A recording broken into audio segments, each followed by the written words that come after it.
A single shot tore through the sky and sea. The light swallowed the entire island in the blink of an eye. And that was only level 1. And Chen Meng suddenly understood. What he held was no longer just a weapon, but a power capable of touching the very boundaries of destruction. Please continue to follow Chen Meng as we step into the next episode. Chen Meng sat at the control console, staring at the scene on the screen in absolute shock. Since there was a warning not to look directly at it, he naturally wouldn't observe it with his naked eyes. It's just that this destructive power had clearly far exceeded his imagination. You have to understand, this was only a level 1 A-cannon light energy main gun. Just level 1. Even among level 1 firepower weapons, if you worked a level 1 doomsday mechanical cannon to death, it probably still couldn't reach this level of devastation. A long while later, the residual light in the air gradually dissipated. Only floating fragments of molten or remained on the surface of the sea. That empty stretch of ocean, where an island once stood, was now nothing but a massive, churning, and boiling whirlpool. It looked exactly as if a huge chunk had just been gouged out of the sea. Xiao AI. I'm here. Are you sure a level 1 attack of this magnitude still can't kill a level 2 zombie? Yes. Xiao AI's voice echoed in the control room. So Comet made one question the emotions of an AI. All renowned civilizations in the universe. Though their forms of expression differ, their core revolves around the more efficient use of nuclear energy. Whether it's offense or defense, they are fundamentally born from nuclear energy. And nuclear energy has an extremely strict hierarchical system. You cannot bypass levels. She paused for a moment before continuing. However, according to the AI database of the mechanical civilization, when the level reaches a certain extreme, it is possible to break this state. But for now, it remains a hypothesis. There are no definitive results. Chen Meng didn't say a word. He just leaned back in his chair, his gaze slightly unfocused as he stared at the whirlpool on the sea. The A-cannon light energy main gun. This was the third prismatic-grade accessory he owned. The previous 2 prismatic accessories were utility-focused, making it hard to visually demonstrate the true intensity of a prismatic-grade item. Only this thing made him truly understand what an outstanding accessory was, what a peak-tier accessory was. A single shot was enough to explain everything, no long-winded exposition needed. If he could upgrade this thing to level 100, he could probably obliterate an entire planet with a single shot. Because of this, he had spent exactly 4.5 billion units of iron ore, upgrading it straight to level 50 and unlocking 4 transcendent effects. Level 5 transcendent effect, charge time drastically reduced. Level 10 transcendent effect, attack power does not decay over distance. Level 20 transcendent effect, target tracking capability. Level 50 transcendent effect, energy consumption halved. This was the most expensive accessory he had ever upgraded. Just upgrading it to level 50 cost 4.5 billion units of iron ore, nearly draining all the iron ore he had mined in the Flamingo Zone. But man, it was totally worth it. Not a single cent was wasted. A level 3 energy stone could allow the A-cannon light energy main gun to fire a level 1 intensity light attack. To reach a level 50 attack intensity, it required a level 8 energy stone, equivalent to 5 billion units of iron ore.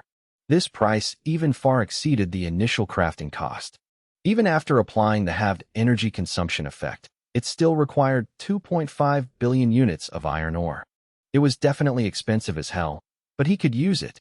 And more importantly, he really wanted to test just how terrifying a level 50 A-cannon light energy main gunshot would be. But after thinking it over, he still didn't dare to try. Level 50 was no longer just about blowing up a small island. He was a bit worried that a slight slip of the hand might directly gouge a massive crater into the Aqua Planet, or even blast it in half. That was no joke. This firepower had clearly exceeded the limits of what could be tested on the Aqua Planet.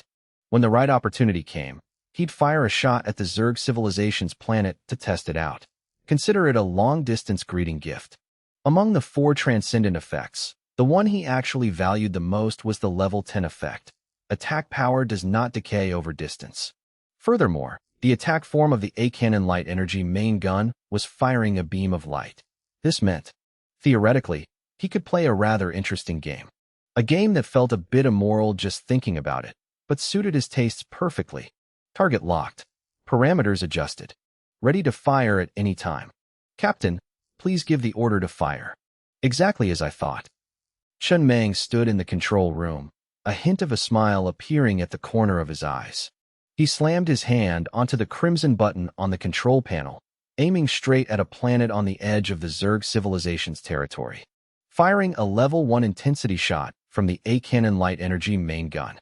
As the gun barrel on the roof of the train slightly opened, the honeycomb-like patterns on the cannon's body flared with a dark blue light. A blinding white beam of light pierced the sky, shooting straight up into the air. In an instant, it tore through the atmosphere and vanished into the heavens, so fast that it was gone before anyone could even blink. Level 20 Transcendent Effect, Tracking. That planet was 57,000 light-years away from the Aqua Planet. This meant that, with an extremely small probability, this beam of light would accurately hit that planet 57,000 years from now, bringing a negligible tremor to that place. Throughout this endlessly long journey, the beam's power would not weaken in the slightest. At the same time, thanks to the tracking effect, it would continuously adjust its trajectory based on the target planet's orbit. Of course, the attack intensity was only level 1. Naturally, it couldn't kill a Zerg monster. It was purely for fun, shoot first, ask questions later. Besides, over 50,000 years was way too long. Whether he'd even live until then was uncertain, let alone knowing how many variables would occur over such a vast span of time. The probability of hitting was already incredibly low, much lower than flipping a coin into the air and expecting it to land perfectly on its edge. After all, the space between the Aqua Planet and the Zerg planet wasn't empty. The path was riddled with uncontrollable factors. Pretty interesting, right? At least to him, this was a perfectly reasonable pastime in the apocalypse. Chun Mang chuckled softly, looking up at where the beam of light had completely vanished into the sky. It was then that he suddenly realized what the greatest advantage of a light beam-based firepower weapon truly was. It was that the attack speed was literally the speed of light. The train couldn't reach the speed of light, but the attacks he fired could. Just thinking about it felt like a cheat code. Xiao AI, adjust the target. This time, aim for the mining planet 0.3 light-years away from the Aqua Planet. Target locked. Parameters adjusted. Ready to fire at any time. Chun Mang slapped the button on the control panel again, casually sending a little gift to the nearest mining planet. Estimated time of arrival, 0.3 years, or about 3.6 months. By then, it was highly likely he'd already be on that mining planet. It'd be the perfect chance to observe up close what an attack fired from 0.3 light-years away actually felt like. After that, he got a bit trigger-happy, randomly firing 10 blind shots straight into the depths of the universe. A level 1 intensity shot from the A-Cannon light energy main gun only required 1 level 3 energy stone per shot, equivalent to 50,000 units of iron ore. To him now, this amount was nothing but pocket change. It didn't even hurt to spend it. The universe really is much more interesting.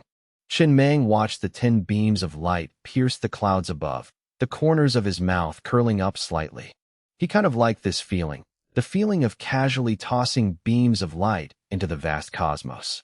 No one knew what targets these attacks would hit after a few thousand, tens of thousands, or even millions or hundreds of millions of years. Or maybe they'd hit some random meteorite right after leaving the Aqua Planet's atmosphere and dissipate, missing right out of the gate. But still, the feeling was undeniably thrilling. If only he could attach a mechanical eye and a data transmitter to each beam of light. That way, he could know the ultimate fate of each beam, like watching an epilogue. Thinking of this, he gradually understood why the universe was in such chaos. Even he, after getting the A-Cannon light energy main gun, couldn't resist firing a few shots into deep space, let alone other civilizations. This guy fires a few shots, that guy fires a few shots. It'd be weird if the universe wasn't a mess. Not to mention all sorts of other reasons like fighting over resources, fighting for legitimacy, fighting for civilization dominance. It had long since tangled into a massive, chaotic mess. This was exactly why his special item, the galactic map, only had an exploration range of 100,000 light-years. If the range were a bit larger, up to a few 100 million light-years, he'd probably discover that the entire universe had long been embroiled in an all-out brawl. Every civilization was attacking the civilization closest to them. No reason needed, just pure aggression. A naked, pure thirst for slaughter. If you don't destroy the other side, they'll destroy you sooner or later. That was reason enough to strike first. Of course, this was just his speculation. Who knows, maybe the entire universe was a peaceful utopia, and only his sector was chaotic. But the chances of that were practically zero. Under the conditions of competing for resources and civilization survival, maintaining peace sounded completely unrealistic. Now I finally understand what the phrase behind the civilization token actually means. Only when a civilization's level exceeds 1 are they officially considered to have stepped up to the table. Without the strength of a hunter, you can only become the prey. Either be the strongest or be the weakest. It seems only these two types of civilizations are relatively safe in the universe. So, Xiao AI's voice rang out in the control room. Captain, which type of civilization do you want to become? The weakest, obviously, Chen Meng replied, sounding slightly annoyed. That's the kind I can actually control. You think I can control being the strongest? No matter how fast I develop, how am I supposed to survive the transition phase from a level 1 civilization to the strongest? Other civilizations aren't stupid. Why would they just sit back and let me transition peacefully? He paused for a moment before continuing. Besides, haven't you noticed? In our galaxy, the Zerg civilization is the strongest. There are probably quite a few other powerful civilizations around, but they're all blocked by the Zerg. We're located behind the Zerg civilization's main base. It's dangerous, sure, but from a certain perspective, we're also being protected. Other powerful civilizations won't easily find their way here. We can quietly develop under the cover of the Zerg civilization, waiting for the moment to truly explode in power. Right after he finished speaking, he casually added, let's fire another 10 shots and see. Still unsatisfied, Chen Meng slammed his hand onto the crimson button on the control panel again. If these beams of light actually hit some civilization, then the other party would surely feel his goodwill. After all, he was only firing level 1 attacks. They wouldn't kill anyone. At most, they'd cause a little jump scare from very, very far away. It would feel like receiving a letter from an unfamiliar old friend, sent hundreds of years ago. Time always bestows a massive layer of meaning upon these kinds of letters. Like aged wine, the longer it's kept, the richer it gets, the more intoxicating it becomes. After satisfying his trigger-happy craving, he finally steered the planetary train back. There was no way to continue testing attack intensities on the Aqua planet. Once he entered space, he'd find an opportunity to test it on other planets. To see just how terrifying the true power of a level 50 A-cannon light energy main gun really was. His only regret was the massive resource consumption.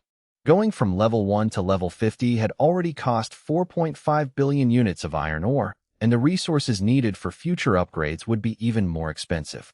Without tens of billions of iron ore units, it was fundamentally impossible to upgrade it to level 100. But for now, he didn't need a main gun of that high a level just yet. In the prismatic zone, equatorial core, a middle-aged man glanced around. Seeing that no one was paying attention to him, he leaned on his pickaxe, pretending to catch his breath, and started slacking off.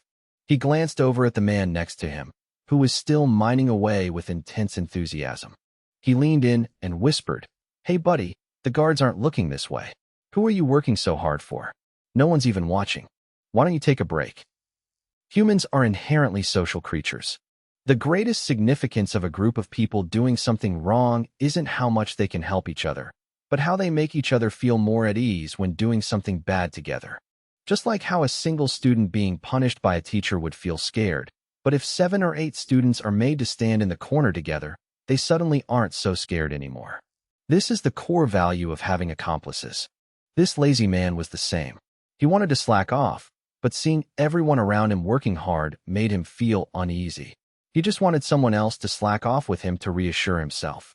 The man mining looked at him, chuckled, and said casually, "You're a new resident transferred from the Flamingo Zone, the tropical rainforest, right? You picked a bad time. When we got here, resident benefits were increasing rapidly. By the time you guys arrived, the ore was mostly mined out. Now that we finally have a pile of ore like this, why not take the chance to mine a bit more? Otherwise, I'd be worried for you. What are you going to use to upgrade your resident benefits? You guys sure have big appetites. The middle-aged man squatted down on the ground. He muttered under his breath, resident benefits are already great. As long as I can eat my fill, that's enough. Plus, we have a place to live. He paused for a moment before continuing. I heard that in Neon City, 1 unit of iron ore can be exchanged for a planetary ticket. Yet you guys mine so much ore, and they only give you that many planetary tickets. I really don't know what you're thinking. The man originally didn't intend to waste time arguing, but when he caught a glimpse of Captain Zhu walking this way out of the corner of his eye, he immediately put on a serious face and lowered his voice. Buddy, your level of awareness is a bit too low. First, you need to understand that Neon City's target customers are the train captains. Those train accessories, if they gave them to you, could you even use them? Second, you have to realize that we can mine this much iron or not because we're so great, but because Boss Mang can find this much ore. You can't just mine a few chunks of ore and claim all the credit for yourself. Finally, Boss Mang has kept us safe in the apocalypse, given us shelter, given us food, and allowed us to maintain some basic dignity. I think handing over a little iron ore is absolutely no problem at all.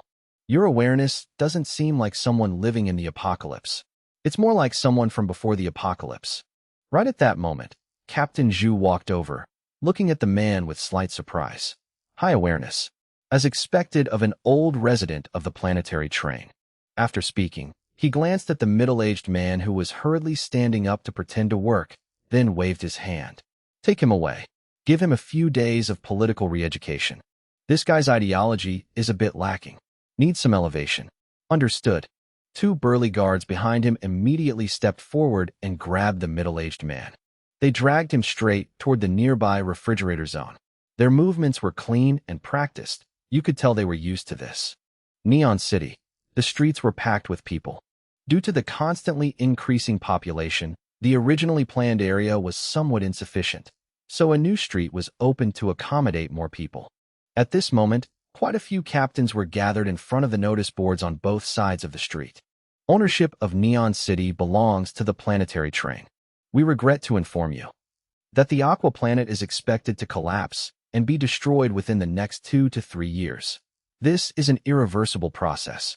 The planetary train is scheduled to depart from the Aqua Planet in 1 month, entering space to escape the Zerg civilization's encirclement and seek survival. Captains who wish to join the planetary train and flee across the stars together may proceed to Solar City for further details. This notice board had been up for over 10 days. Everyone now clearly understood the current state of the universe. They knew the Aqua Planet was located behind the Zerg civilization, and they knew just how terrifying an existence the Zerg civilization was. Other than running away, they had no other choice. To join or not to join? That had become the question every captain entering Neon City had to face during this time. 2 years or 3 years. A bearded man standing in front of the notice board said in a hoarse voice, "With my train's current strength, it's fundamentally impossible to reach the level of interstellar escape in 2 or 3 years. Which means if we don't join the planetary train, it's highly likely we'll perish along with the Aqua Planet." "Same here," the young man next to him said in a low voice. "I haven't even gotten the Cloud Rabbit wheels yet. How am I supposed to escape?" Solar City, high-rise building. Shin Mang stood before the floor-to-ceiling window, looking at the bustling crowd below, leaning on his cane. He listened silently as Uncle Lee reported the specific data regarding Neon City's situation in recent days. He wasn't sure exactly how many survivors were left on the Aqua Planet, but there was one thing he had calculated very clearly. The planetary train couldn't take too many people, and it certainly couldn't hold everyone. Using the strength of one person to carry an entire civilization was, from start to finish, an incredibly draining endeavor. Just like the ancient legend of Noah's Ark, in the end, they could only take 1 pair of each species. He was the same. He could only choose to take a portion of the survivors. He didn't know how long his interstellar escape plan could be sustained. But there was one thing he was absolutely certain of. If they stayed on the Aqua Planet, they definitely wouldn't survive for long. In recent days, not a single high-level captain had registered. The reason was very clear. Those people had been captains for years, enjoying their privileges for years. They weren't willing to submit to someone else. He could completely understand that. It was very normal. It was human nature. In the eyes of those high-level captains, the planetary train only gained the ability for interstellar escape after reaching the prismatic zone. Meanwhile, they were in the flamingo zone, the golden zone. The distance to the prismatic zone wasn't that far anymore. 2 or 3 years of time. Wasn't that enough for them to enter the prismatic zone on their own? Logically, that made sense. However, on every planet, there existed only one blueprint for the wormhole exploration device accessory. Only the first captain to set foot in the prismatic zone could obtain this blueprint.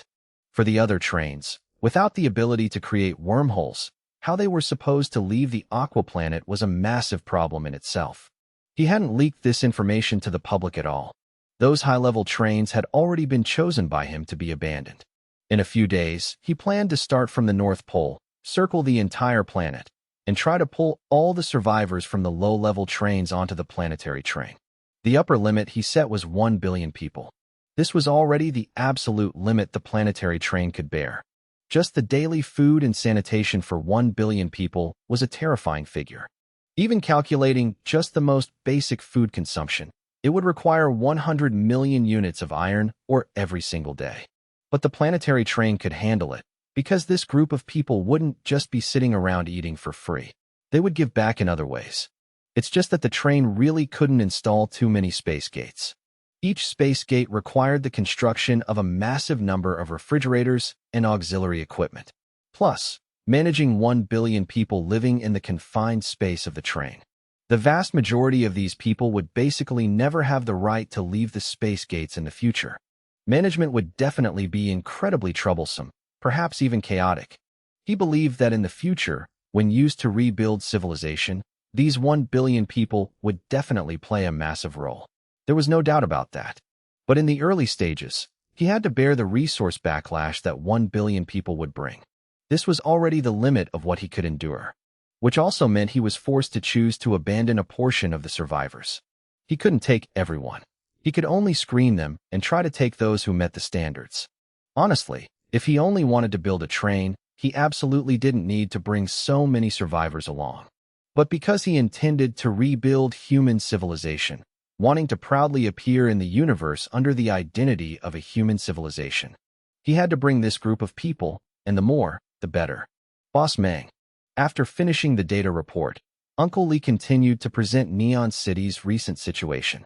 Currently, the Neon City free entry ticket can only guarantee that captains on the same planet can come to Neon City after activating the ticket. Director AI is researching a plan so that captains on other planets can also come directly here after activating the Neon City free entry ticket. Fundamentally, this is equivalent to creating a one-time, one-way wormhole. The complexity is extremely high, and there's no conclusion yet. But according to Director AI's assessment, even if the research is successful, the crafting cost of this type of ticket will skyrocket. We won't be able to mass-produce them almost infinitely like before. Chen Meng nodded slightly. The main customers for Neon City in the future will still be other planets, even other civilizations. He wanted different civilizations to be able to trade in his Neon City. And to achieve that, figuring out how to make the Neon City free entry ticket achieve this effect was a problem that had to be solved. There's one more thing, Uncle Lee continued. The accessory blueprint you instructed us to purchase last time has been acquired. He leaned forward, handing Chen Meng a blue-grade blueprint. Chen Meng returned to the control room, looking at the image of the cyber mine displayed on the screen. Currently, he had a total of 50 cyber miners. After being trained by Demao previously, the drop rate had noticeably increased. It's just that, it didn't increase by much. After all, the drop rate for this thing was inherently low to begin with. The main reason was that the number of cyber miners was still too small.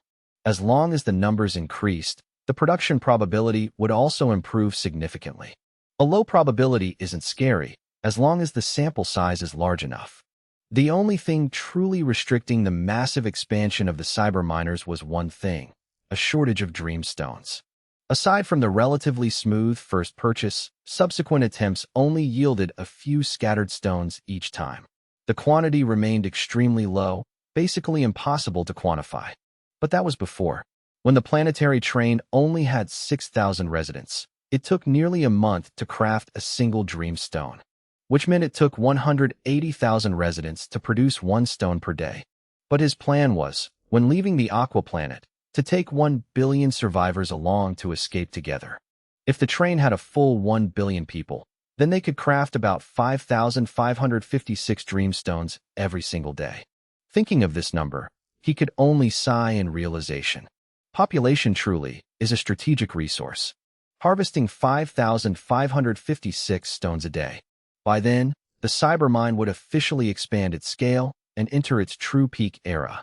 Chenmeng looked down at the blue-grade accessory blueprint, the dream spray, that Uncle Li had just brought him. This was a very good item, as long as it was installed in a train car or a space gate. It could use the spray to make the people inside quickly fall asleep or wake up from the dreamscape. That way, they wouldn't need to poke people in the butt with needles anymore. Although the latter method didn't actually cause any serious harm, and they were bandaged up nicely after leaving the cyber mine, it just didn't sound very humane. So this accessory was the perfect replacement for that needle. He stayed silent for a moment, not rushing to upgrade the newly acquired blue accessory right away. Instead, he shifted his gaze to the 4 remaining prismatic-grade accessories he had personally crafted, which were displayed on the screen. He wanted to test just how much iron ore it would take to upgrade a space gate to level 200. He wanted to confirm one thing: whether the planetary train truly had the capacity to hold such a massive number of people. "Captain," Xiao AI's voice echoed in the control room, carrying a hint of helplessness. "I feel you might be a bit too optimistic. According to your plan, the planetary train can at most carry 1 billion survivors. The rest will be left behind on this planet. It sounds very cruel, very cold-blooded, but, Captain, do you think there's a possibility that the current number of survivors on the Aqua Planet hasn't even reached 1 billion? There's definitely more than 1 billion, Chenmeng replied calmly. The Aqua Planet once had hundreds of billions of people. It's impossible that not even 1 billion survivors are left. The problem now is whether the space gates can hold that many people, and the issue of management. The strongest space gate currently on the planetary train was the level 101 located in Car 10. Its length and width were both 10,000 meters. Crafting a level 100 space gate like that consumed a total of about 1.31 million units of iron ore. He quickly calculated in his head. If they squeezed in a bit, at a high density of about 10 to 20 square meters per person, a level 100 space gate could theoretically hold 5 to 10 million people. But obviously, this was just an idealized number. People couldn't just be spread out flat like sand inside the space gate. Therefore, they needed to add level 10 refrigerators. One level 10 refrigerator cost 4,500 units of iron ore. If they stacked level 10 refrigerators into tube house structures to accommodate people, then the actual number of people who could live in a level 100 space gate could be raised to about 10 million. This was a practically operational number. 1 billion survivors. That would require about 100 level 100 space gates. It sounded feasible. But the problem was, space gates varied in size. If all the entrances were built to the smallest standard, one train car could at most install 20 space gates. 5 train cars, plus a massive number of level 10 refrigerators, could theoretically accommodate 1 billion people. It's just that the quality of life could only be called barely surviving. The number of sudden deaths every day definitely wouldn't be small, and it would consume an enormous amount of resources. Just one level 100 space gate would need at least 50,000 level 10 refrigerators to hold 10 million people. 200,000 level 10 refrigerators would require 225 million units of iron ore. 100 space gates meant 22.5 billion units of iron ore. This was just the cost of crafting the refrigerators, not even counting the cost of the space gates, daily food, management, and operations. The total cost would definitely be an astronomical figure. Therefore, he wanted to see if there was a better alternative. Chenmeng looked at the data on the control screen and asked, in the AI database, is there no record of the transcendent effect of a space gate when upgraded to level 200? He placed all his hopes on the possibility that the level 200 space gates effect could make the internal space a bit larger, even larger, based on the accessory upgrade. If so, he wouldn't need to craft so many refrigerators. After all, crafting refrigerators burned through too much money, and the residents' living experience would be absolutely terrible. No, Xiao AI's voice replied. There is no information in the database regarding the transcendent effect of a level 200 space gate. Barring any surprises, no one in the entire mechanical civilization has ever dumped Murphy stones into this type of accessory. Makes sense. No ready-made answers. Then the only way was to test it himself.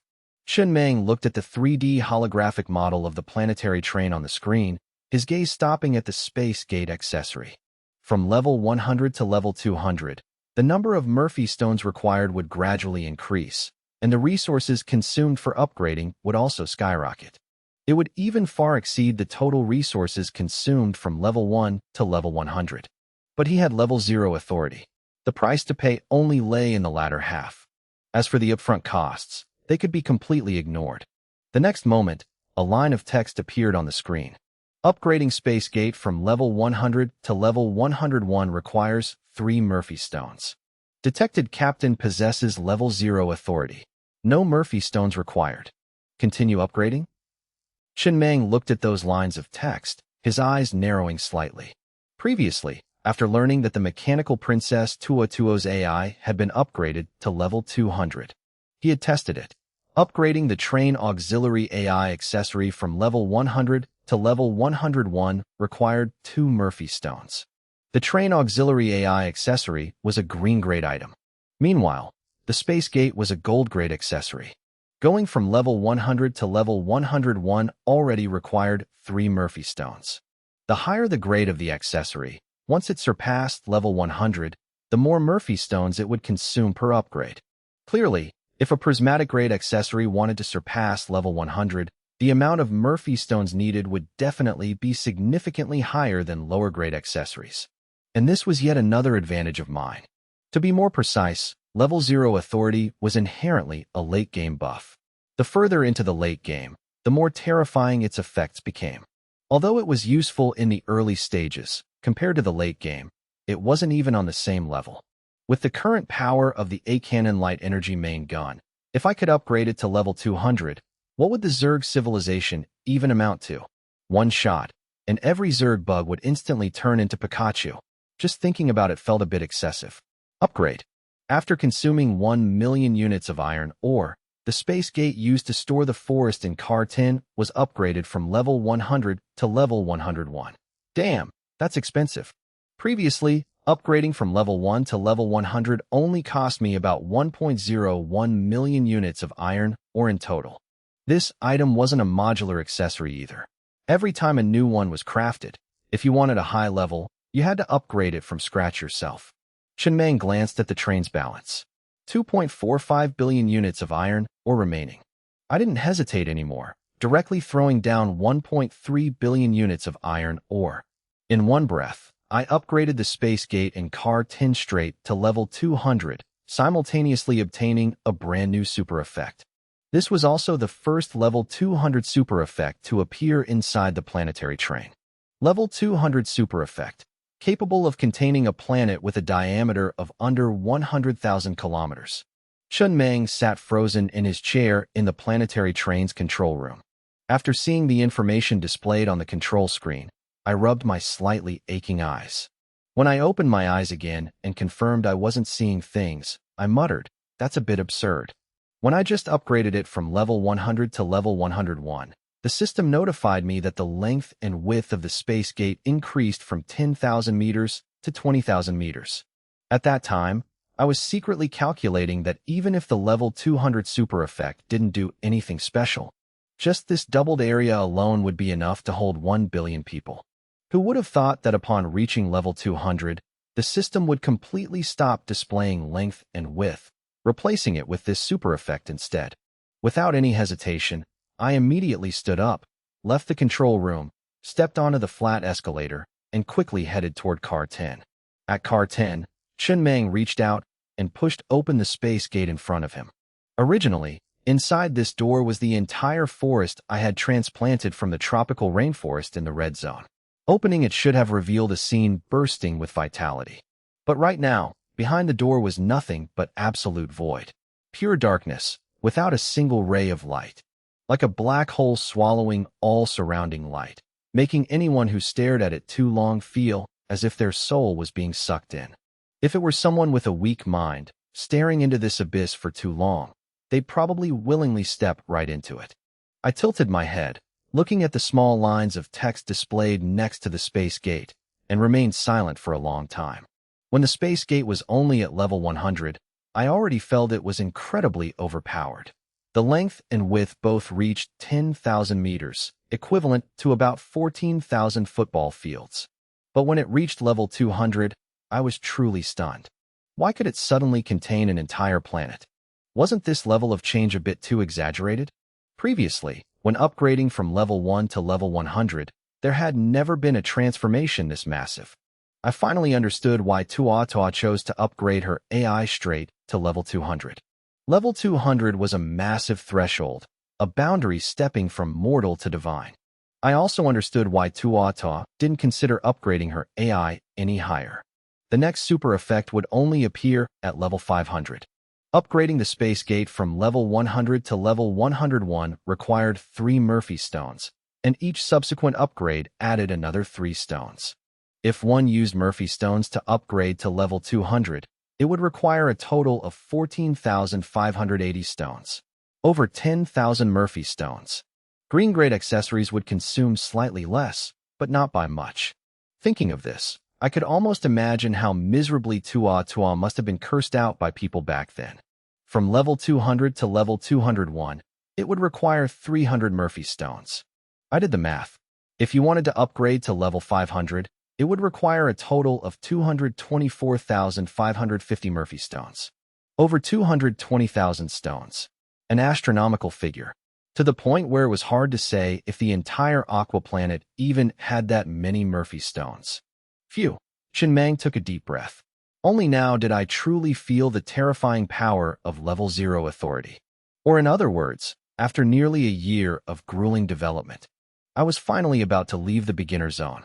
On the upcoming stage of civilizations, it was my turn to run wild. My cheat code on the Aqua Planet had completely failed to unleash its true potential before. Only upon entering the universe would I truly be on my home turf. There was only one thing that made me extremely regretful. Damn it, where did all my trees go?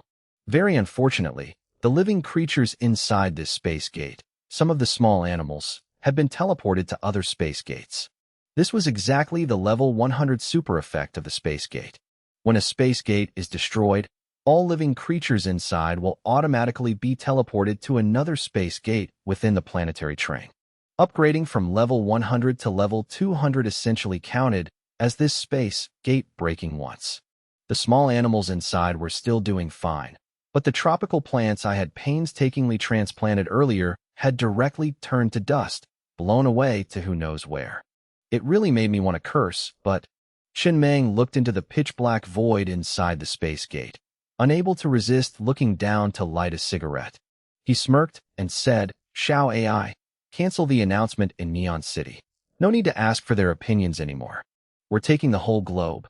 No, we're taking the entire planet with us. And there's no need to let those university professors keep plucking weeds either. Just transplant some rare plants to other residential areas. Leave the rest as is. After all, we're taking the whole planet anyway." My mood was excellent right now. This level 200 super effect not only completely solved the problem of the planetary train being unable to carry a large population, but it also conveniently solved the issue of the survivors on the train, having too much free time and nothing to do. The Aqua Planet was already stuffed into my train, so those survivors would naturally continue living on the Aqua Planet. The ore mines on the Aqua Planet would constantly refresh. These survivors could just keep being in charge of mining. Everything goes back to their true expertise. Most importantly, even though I had resolved to become a wandering civilization, relying solely on the train to survive in the universe, without needing a fixed base, I was still a transmigrator from my previous world. According to the customs of my old world, traveling far from home without a piece of land to call my own always left me feeling uneasy. Now this was perfect, shoving the planet straight into the train. I had a base, yet I was also a wandering civilization. It was both safe and reassuring. Who says you can't have your cake and eat it too? This is literally a stir-fried fish and bear paw dish. I've loved eating this dish since I was a kid. Chen Meng looked with satisfaction at the half-burnt cigarette between his fingers. He flicked it lightly, letting the glowing red ash fall into the darkness ahead, slowly sinking into the void until it vanished. After that, I strode toward the control room. Seal off this space gate. Don't let those professors doing the transplanting work fall straight into it.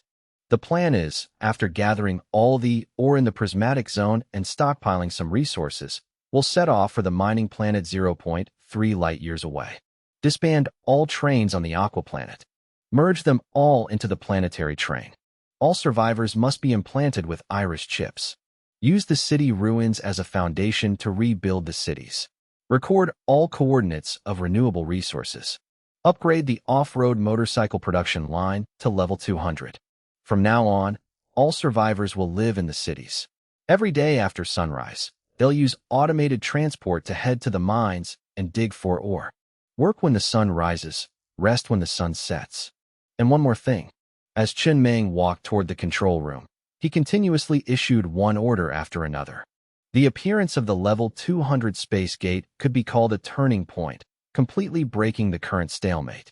It cleanly solved every problem the planetary train was facing, even providing a near-perfect solution.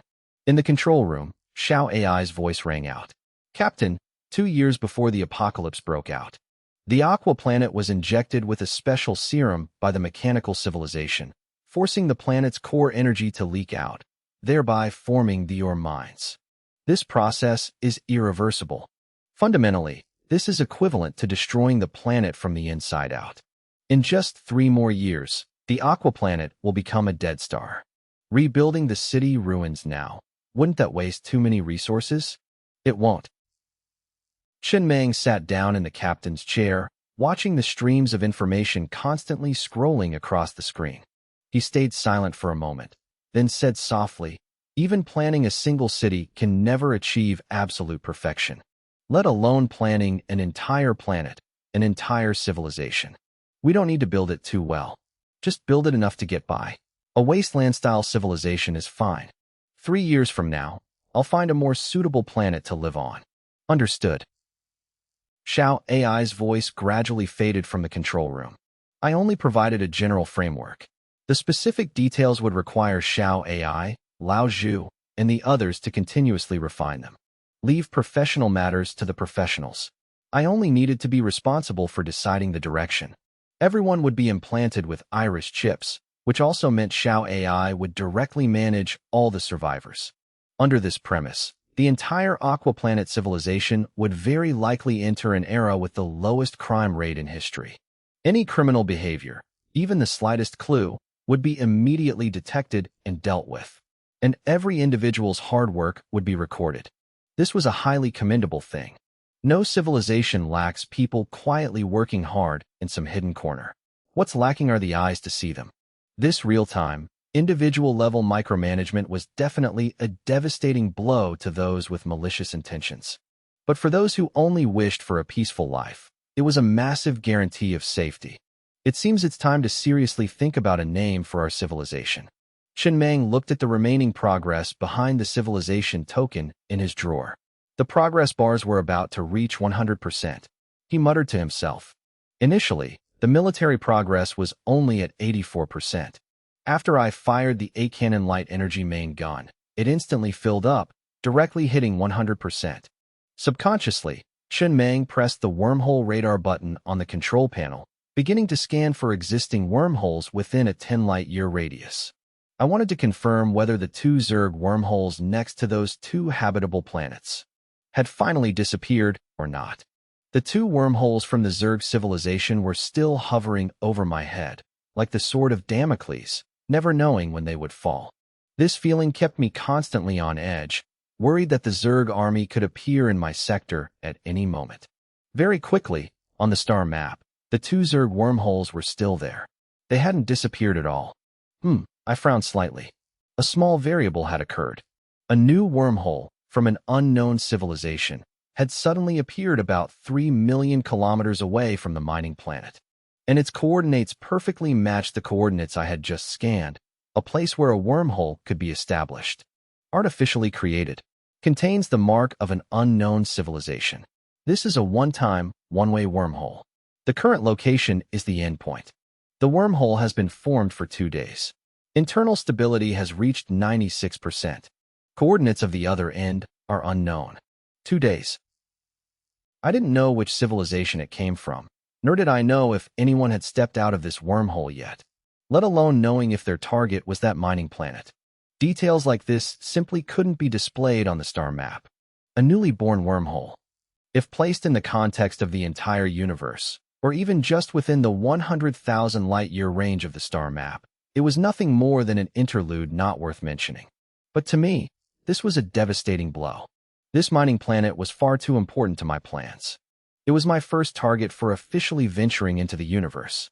This mining planet could guarantee that many accessories on my planetary train would break through level 200, completing the transition from mortal to divine. Anyone who dared to steal this mining planet from me was essentially cutting off my lifeline. Without this mining planet, the resources of the Aqua planet were fundamentally insufficient to sustain an interstellar journey. Aside from this place, the nearest mining planet was 378 light-years away. I simply couldn't reach it in a short amount of time. To put it bluntly, this mining planet was my lifeblood. Shin Mang remained silent for a long time, his expression dark and ugly. Then he slowly spoke, Xiao Ai. A few days ago, you said this mining planet was extremely unremarkable in the grand scheme of the universe, and that powerful civilizations wouldn't even bat an eye at it. Logically speaking, that is correct. Stop with the logically speaking, Chen Mang interrupted, his tone carrying a hint of dissatisfaction. I've noticed you seem to be a bit of a jinx. Things that logically shouldn't happen end up happening anyway. The reserves of this mining planet are indeed not much. The other party didn't just accidentally pass by through a random wormhole. They intentionally made a trip here. This proves that the other party's civilization level isn't high. Furthermore, the wormhole doesn't have a civilization mark. Generally speaking, only weak civilizations wouldn't dare to leave a mark in their wormholes. Powerful civilizations like the Zerg will always leave a mark when creating a wormhole, bluntly telling everyone. Whoever dares to come is going against them. Not that strong, huh? Definitely not strong. Then let's wreck them. Chen Mang stared intently at the information on the star map, enunciating every word clearly. Tell everyone to speed up the progress. The train currently has 1.15 billion units of iron ore left. Take out 400 million units and craft another 160,000 mining robots. Use the fastest speed possible to strip mine all the ore in the prismatic zone. After that, we depart immediately. You didn't even need to think to know that the other party's target was definitely that mining planet. But the wormhole was still 3 million kilometers away from the mining planet. With the planetary train's speed, even traveling nonstop without rest, it would take 24 days. I didn't know what the other party's speed was, but it had only been 2 days. They couldn't have landed already, right? I decided to go scout it out first. If it was just a small squad and we could take them, I'd directly blow up the wormhole, wipe them out, and continue mining. If the other party sent reinforcements, I'd retreat. And if we couldn't beat them right from the start, then we'd just run straight away. Go rob the resources of the other 2 planets undergoing the apocalypse, then turn around and head for the mining planet 378 light-years away. This was my plan. These people, Shin Mang muttered softly, they really deserve to die. Every time I finally managed to gain a firm foothold with great difficulty, someone always jumped out, wanting to drag me back into the mud. It was exactly the kind of life that didn't even let you catch your breath. Chen Mang leaned back in his chair, his knuckles tapping lightly on the armrest, his gaze darkening. The train still hadn't been upgraded. It was currently only a level 22 train. In the red zone, the lowest level train was already level 22. And in the prismatic zone, the highest level was level 27, which was also the max level. After that, if we stayed on the Aqua planet, we wouldn't be able to upgrade any further. We'd be forced to venture deep into the universe. Even though I was furious inside, I wouldn't let anger cloud my judgment. With the train lacking in all aspects, charging in recklessly was just suicide. Wait until we finish mining all the ore in the prismatic zone, then we'll see. If we can't win, we run. As long as the Green Mountains remain, there will always be firewood to burn. The conditions to upgrade the train to level 23 were surprisingly simple. Upgrade conditions: consume 140,000 units of level 3 iron ore. No accessory requirements, no resident count requirements. Just 14 million units of iron ore was enough. The next moment, the train upgraded straight to level 23. Not only that, from upgrading to level 24 all the way to level 26, upgrading the train had no additional conditions whatsoever. After consuming 62 million units of iron ore, I upgraded the train in one breath from level 22 to level 26, just one step away from the max level. During this time, no new functions appeared on the control panel, nor were there any new accessories available to craft. It was as if the system intentionally let me catch my breath in peace. It was only when preparing to upgrade the train to level 27 that the conditions started becoming strict. Upgrade conditions: consume 180,000 units of level 3 iron ore. Require over 5,000 survivors on the train, and the total accessory level must exceed 500. This condition was relatively difficult, especially the requirement of having over 5,000 survivors. On this aqua planet, there really weren't many people who could achieve that. But unfortunately for the system, I just so happened to be among that minority. After consuming another 18 million units of iron ore, two familiar lines of text slowly appeared on the train's screen. A new function appeared on the control panel, named Heart of Civilization. After establishing or joining a civilization, related effects will be displayed. It was currently grayed out because the planetary train didn't belong to any civilization. Aside from that, there were still no new accessories available to craft. Level 27 was already the highest train level the prismatic zone could accommodate. But even so, not a single prismatic-grade accessory that could be directly crafted had appeared. Barring any surprises, future train upgrades might yield accessories of other grades, but definitely no longer prismatic grade. If you wanted prismatic accessories, you could only obtain them from other regions. Chen Meng continued looking at the conditions to upgrade the train to level 28. Upgrade conditions: consume 200,000 units of level 3 iron ore. Require over 5,000 survivors on the train. Total accessory level must exceed 550. Additionally, must have at least one red grade or prismatic grade accessory exceeding level 50, and must leave the current planet. This condition was clearly impossible to fulfill on the aqua planet. Chen Meng stared intently at the information on the control panel. The train's biggest weakness right now was still its overly low defense. The train armor was only at level 22. With this level, if we entered deep space, the sense of security really wasn't high. Before leaving the aqua planet, I needed to try and upgrade the train armor by another tier, then continue upgrading the energy shield. That way, if we unfortunately encountered an unexpected situation, I could still rely on the train's special skill, absolute defense, to hold out for a bit. Not to win, but to have a chance to run. Time slowly passed. Over the next few days, the entire equatorial core of the prismatic zone became incredibly bustling. At the same time, something happened in Neon City that left all the captains dumbfounded. Neon City had ceased operations. Are you kidding me? Did they run away? After crushing the Neon City entry ticket in my hand, I found that I could no longer enter the city. Market trading? Unnecessary. After the space gate was upgraded to level 200, I no longer had any need to trade with the captains on the aqua planet.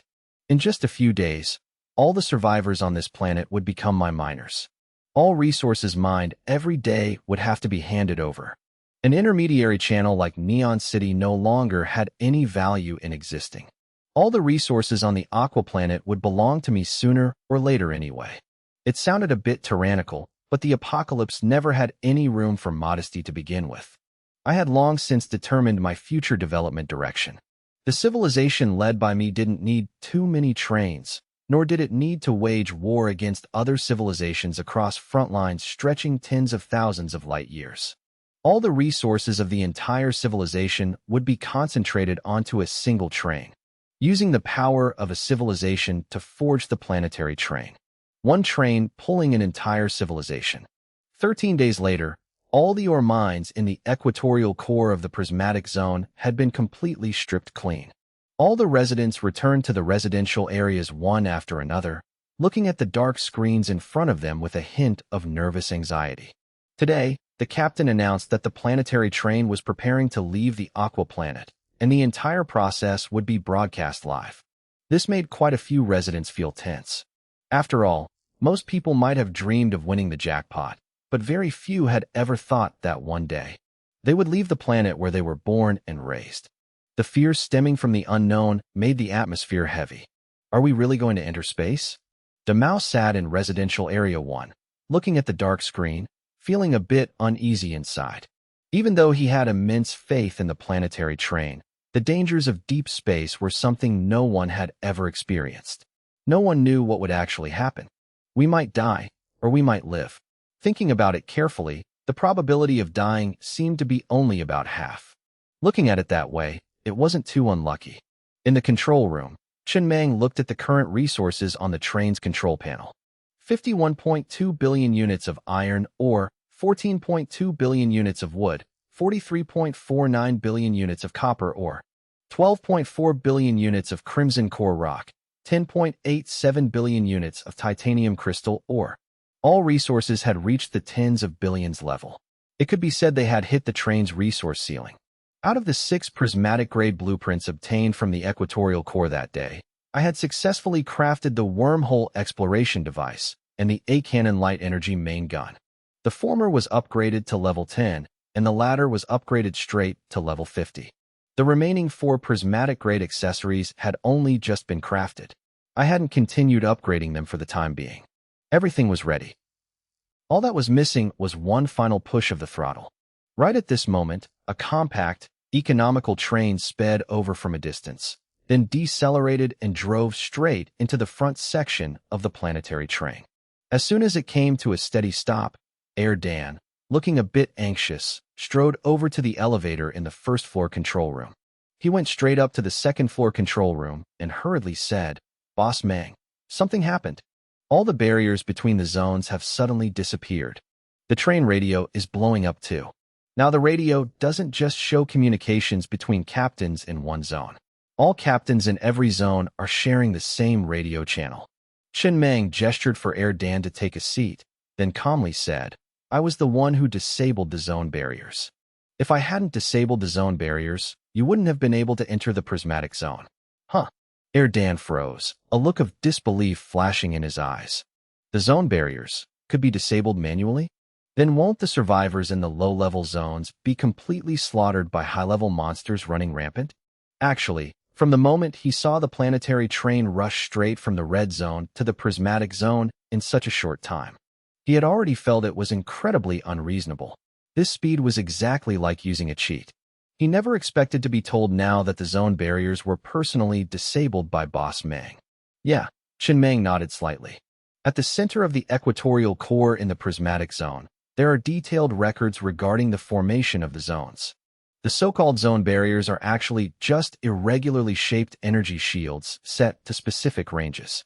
They ensure that high-level monsters cannot enter low-level zones, while simultaneously restricting low-level trains from entering high-level zones. This was a method created by the mechanical civilization to deal with the Zerg civilization, aimed at prolonging the development time for planets facing the apocalypse, helping more survivors emerge. In the mechanical civilization's original Dawn plan, this design didn't actually exist. This detail was added after Tua discussed it with her AI. Facts have proven that this decision truly saved countless lives.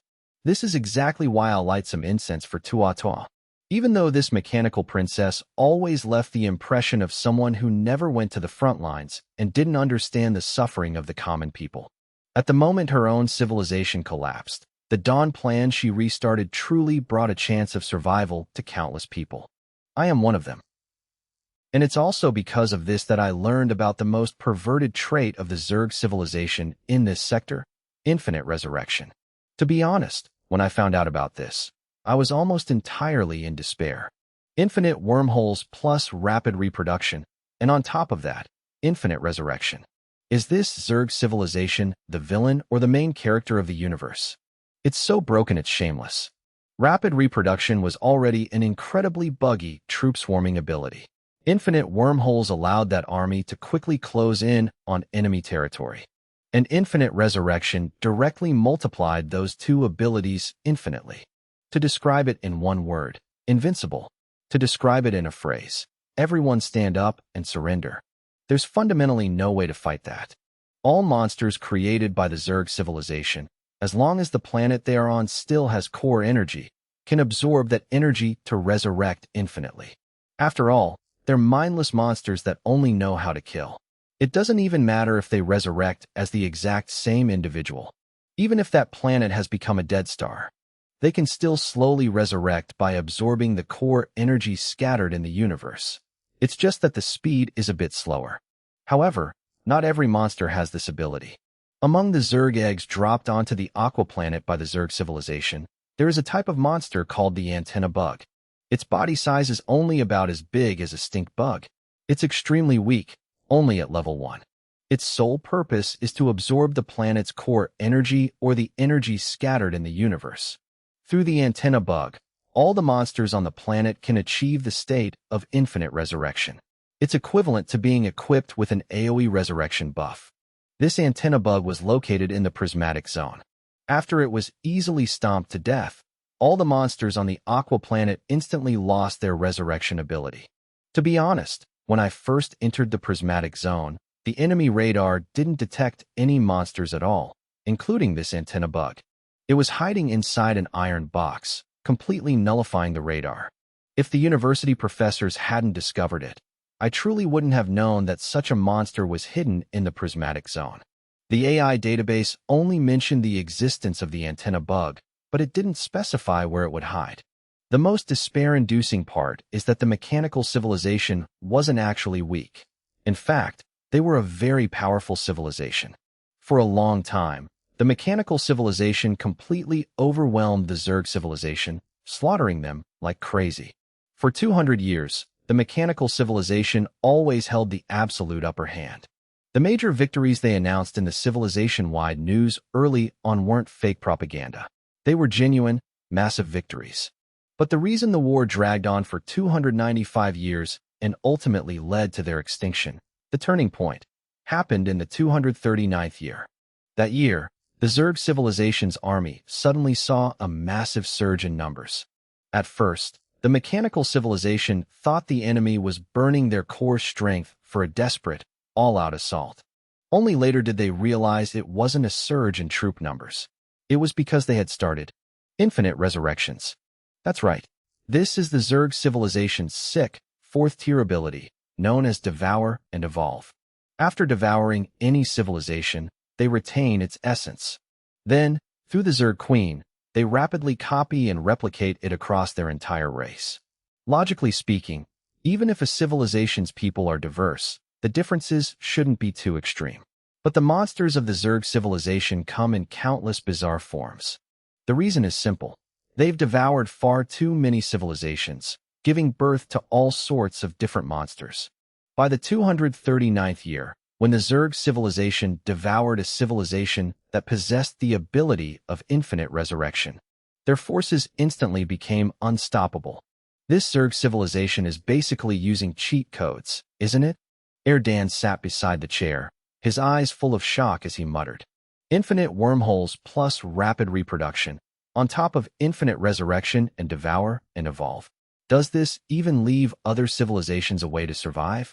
Compared to that, the mechanical civilization's meager trains look pitifully weak. The mechanical civilization is already extinct, yet we're relying on their methods. And we're right behind the Zerg civilization's base. Can we really survive this situation? Isn't this just pure hacking? Everyone is supposed to be competing fairly. Why do they get to use cheats like this? It really is. Chen Mang sighed softly, lowering his head to light a cigarette, his tone as sympathetic as it could possibly be. I think so too. The enemy is way too strong. So strong that it makes people start to feel despair. The images I saw in the Flesh and Blood train encounter map in the Kunlun Mountains green zone are still vivid in my mind. A massive centipede monster, using a Flesh and Blood train as its skeleton, surrounded by hundreds of mantis-like monsters constantly building it. That monster was a Flesh and Blood train formed when the Zerg civilization devoured a large number of the mechanical civilization's mechanical trains. It had flaunted its terrifying power on the battlefield many times. Seeing this, the mechanical civilization hastily began researching flesh and blood trains, but they were wiped out before they could get far. Until their civilization collapsed, they never solved the issue of the flesh and blood trains being uncontrollable, nor the problem of the captain merging with the train upon upgrading. The failed flesh and blood trains from their research were all locked in prisons for further study. This is a dead end. It's the wrong path, not the orthodox way. Looking at it from this angle, the Zerg civilization is truly an extremely pure civilization. They literally take the essence and discard the dregs. Every civilization spouts that slogan, but only the Zerg civilization executes it with the most absolute and ruthless standards. The Goblin civilization was also devoured by the Zerg civilization. Because of that, the Zerg civilization inherited the Goblins' traits. They aren't affected by distorted time magnetic fields. In other words, time rifts have no effect on them. Their level of brokenness goes without saying. Many civilizations have their own unique talents, but the Zerg civilization's talent is the ability to turn the talents of all other civilizations into their own. But perhaps due to the traits of the Goblin civilization, some bugs occurred when they were devoured, allowing goblins like Daba and Mona to retain a portion of their memories and cognitive abilities. The Heavenly Thread bug is dead, and Daba can't resurrect anymore. In other words, ever since Daba joined the Starfarer, he no longer enjoys the mass resurrection buff from the Heavenly Thread bug. Neither Daba nor I had any idea about this. Fortunately, from start to finish, I never assigned him suicide missions just because I thought he could resurrect. Moreover, this Heavenly Thread bug's resurrection ability probably isn't just physical resurrection, but also the resurrection of the soul and mind. Otherwise, Daba wouldn't be able to remember what happened before he died every time he resurrected. This is already at the level of a law-based ability. It would be great if the Starfarer had a corresponding accessory, but just thinking about it feels like a pipe dream. Then, Erdan stayed silent for a long time before finally speaking with a complicated expression. Can we still win? Definitely not. Chen Meng shook his head decisively. We need to develop for at least another 100 years. But in those 100 years, the Zerg civilization will definitely devour more civilizations and become even stronger. By then, we might have even less of a chance to fight back. That's not impossible, Chen Meng said, looking seriously at the star map on the screen. Therefore, rather than facing the Zerg civilization head-on, my plan all along has been to run as far away from them as possible. That mining planet 0.3 light-years away is our first target, and the stepping stone for us to truly enter the universe. But unfortunately, someone beat us to it. 15 days ago, a wormhole from an unknown civilization appeared near that mining planet. It's highly likely their vanguard has already landed successfully. We need to get there quickly and see exactly what kind of civilization it is. If we can fight them, we fight. If we can't, we run. It's not that I'm afraid of battle, nor am I a coward. It's just that the Zerg civilization simply isn't something human strength can contend with. That thing is literally a god-tier civilization. You guys might as well just declare yourselves invincible. As for the rest, I'll be taking my leave. We're both using cheats, but the Zerg civilization's cheat stats are clearly way more absurd, and they don't play by the rules at all. So what do we do now? Chen Meng leaned back patiently in his chair, closing his eyes to rest. When I deactivated the regional shield, I dispatched 100 shuttlecraft from the train. They're rushing to other areas at top speed, beginning a planet-wide monster slaughter. Each shuttle is equipped with a level 5 energy stone worth 5 million units of iron ore, prioritizing the elimination of high-level monsters. After losing the Heavenly Thread bug, the Zerg civilization's monsters can no longer resurrect. No matter how many there are, they're like water without a source. It won't be long before they're almost entirely wiped out. Of course, the monsters on the Aqua Blue planet aren't just from the Zerg civilization. There's also the zombie tide formed by the core energy emitted by the planet itself. These zombies can't be completely eradicated. They can only coexist with this planet long-term. Chen Meng leaned back in his chair. He had only intended to rest his eyes for a moment, but perhaps due to the exhaustion of the past few days, he ended up falling asleep without realizing it. The next step is to prepare to absorb the entire aqua blue planet into the Starfarer and then implant iris chips into everyone. In the control room, only Air Dan was left sitting nearby, looking at the star map on the screen with a complicated expression, completely unsure of where the future would lead. The road ahead is unpredictable, a matter of life and death. He'd rather die a quick death, like hanging himself or jumping off a building, than die from some vague, unknown risk that could strike at any moment. Who knows how he'll die in the future? He always has this feeling that he's going to die a gruesome death. Flipping through his entire family tree, he's probably the only one who's going to die like this. If he could die of old age, that would be best. If not, dying of illness is fine too, as long as it's not a completely senseless death. Meanwhile, on a planet 0.4 light-years away from the aqua blue planet, on the purple cloud planet, a young man was sitting in a train's control room, staring intently at the star map on the control screen. A strange light flashed in his eyes. A few days ago, he successfully cleared an extremely high-difficulty encounter map called Dead Tree Meets Spring, reaping a massive amount of rewards. Among them, the most important reward was the special item embedded in the control panel, the star map. This item allowed him to observe the distribution of civilizations within a 10-light-year radius. It also helped him realize a truth. His planet wasn't the only one facing the apocalypse. There were 2 other planets nearby in the exact same situation. Moreover, there was a mining planet exactly 0.1 light-years away from him. If he could set foot on this mining planet, it would truly be a meteoric rise. Zerg civilization. The young man looked at the massive territory occupied by the Zerg civilization on the star map, his fists clenched tight, his gaze icy. Give me time, and I will definitely slaughter every last one of them.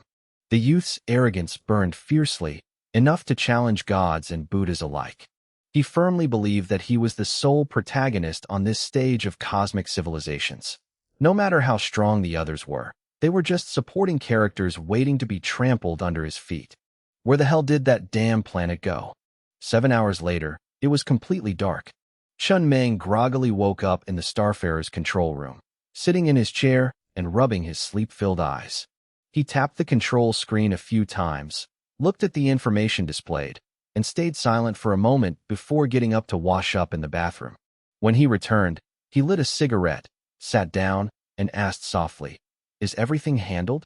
Xiao AI's voice echoed in the control room. Processing complete. The 100 shuttlecraft returned to the fleet 15 minutes ago. During the mission, the shuttles returned to the Starfarer due to depleted energy crystals. As per the captain's orders, they were all replaced with level 5 energy crystals before resuming their deployment. Currently, all monsters on the aqua blue planet have essentially been eradicated. Furthermore, they cannot resurrect.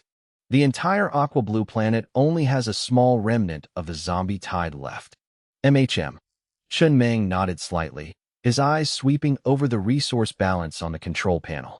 50.8 billion units of iron ore, 14.2 billion units of wood, 43.49 billion units of copper ore, 12.4 billion units of crimson core rock, 10.87 billion units of titanium crystal ore. It's time to set off. However, before leaving, he needed to upgrade a few more accessories. Among the 6 rainbow-grade accessory blueprints obtained in the Equator's Rainbow Core Zone, the Spatial Rift Generator and the A-Cannon Super Energy main cannon had been fully crafted. There was also another rainbow-grade accessory, the Doppler Radar SP-7, the ultimate high-end replacement for the enemy detection radar. A level 100 enemy detection radar has a scanning range of 100,000 meters, whereas the Doppler Radar SP-7 reaches that range at just level 1. It can also observe a lot of other data, like cosmic rays. Preparing to head to the mining planet, information is the most crucial thing, even taking priority over armor. Know yourself and know your enemy, and you will survive. The ancestors' words were truly never wrong. The Doppler Radar SP-7 not only possesses all the functions of the enemy detection radar, but its level 1 scanning range alone is equivalent to the old radar's level 100. The only problem is his current resources still aren't enough. Upgrading the Doppler Radar SP 7 to level 50 requires a whopping 4.5 billion units of iron ore, whereas upgrading the green-grade enemy detection radar to level 200 only costs 800 million units of iron ore. It's always a choice between top tier and good enough, and the apocalypse never lets you choose both. They aren't on the same level. Even though he really wanted to equip the Doppler radar SP-7 at max specs right away, it was clear that in his current situation, the enemy detection radar was far more cost-effective. I just hope the range expands a bit more, Chen Meng muttered, looking at the control screen. The level 200 super effect brings a qualitative leap. He calls it the transition from mortal to divine. However, the level 100 super effect of the enemy detection radar was none, which meant its level 200 super effect would also be none. All he needed was for the range to expand, a qualitative leap in scanning distance. He didn't dare ask for anything else. The next moment, 800 million units of iron ore were completely consumed. The enemy detection radar was instantly upgraded to level 200. The scanning range skyrocketed from the initial 100,000 meters to 0.1 light-years, and it gained a brand new super effect. Level 200 super effect of the enemy detection radar. Chen Meng let out a breath. Level 200 really is a threshold for qualitative change. A scanning range of 0.1 light-years is more than enough. It's just a bit of a shame not having a god-tier super effect, but once we take over this mining planet, the enemy detection radar will basically be obsolete anyway. The Doppler radar SP-7 will replace it.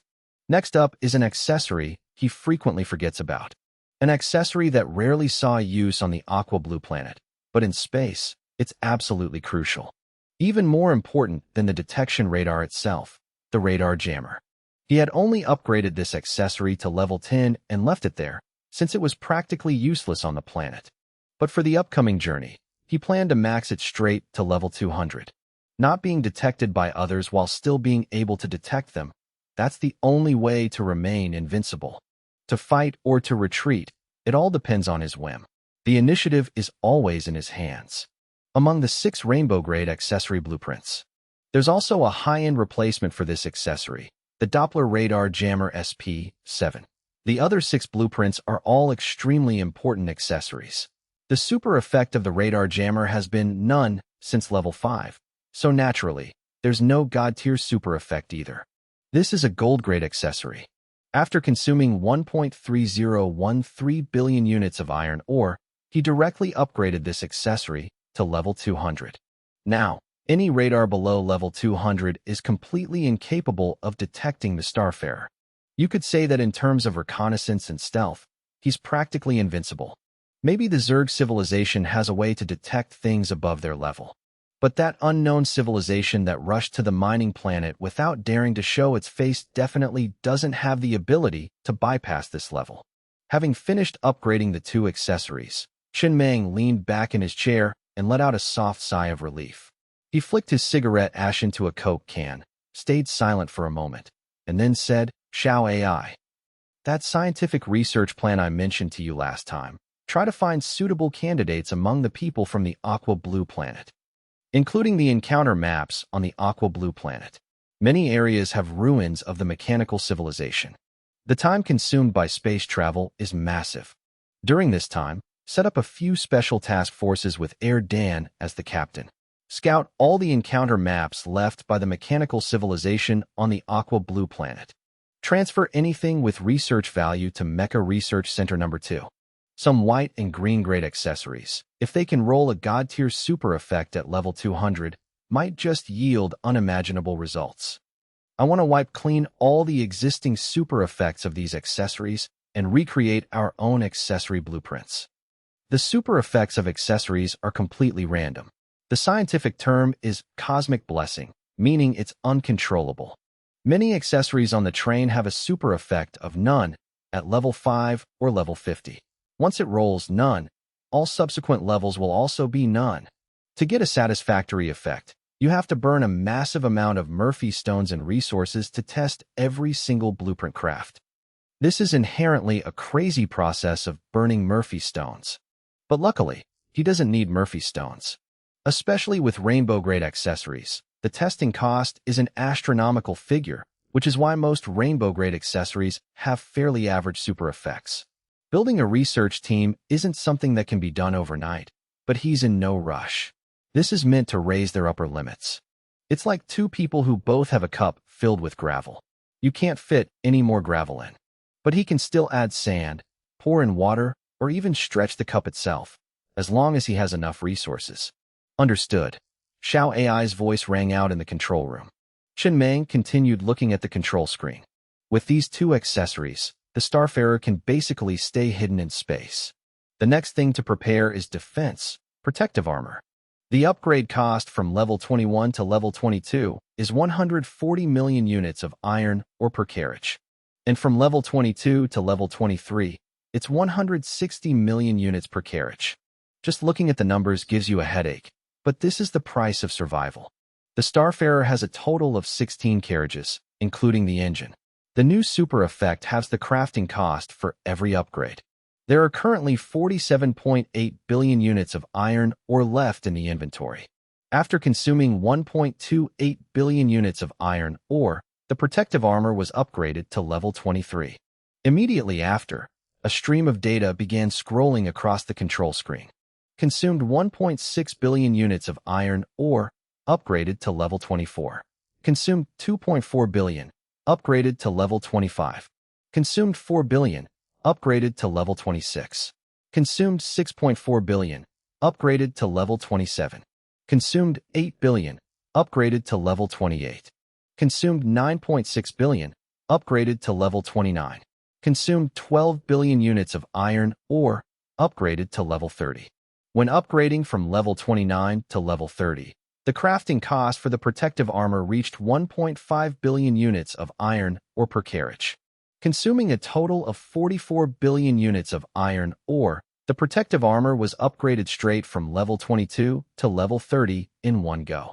The remaining iron ore on the train was down to just 4.7 billion units, becoming his final reserve. Finally, Chen Meng upgraded a green-grade accessory, the Fulluanito, so the Starfarer could move a bit faster in space. With this, preparations were basically complete. The Advanced Magnetic Field System is a red-grade accessory, which he currently doesn't meet the requirements to upgrade. As for the green-grade one, it's cheap. Upgrade it first. After consuming 800 million units of iron ore, the Fulluanito was upgraded straight from level 100 to level 200, and the boost instantly became extremely obvious. Initially, the speed boost from this accessory was only 1,020 kilometers per hour.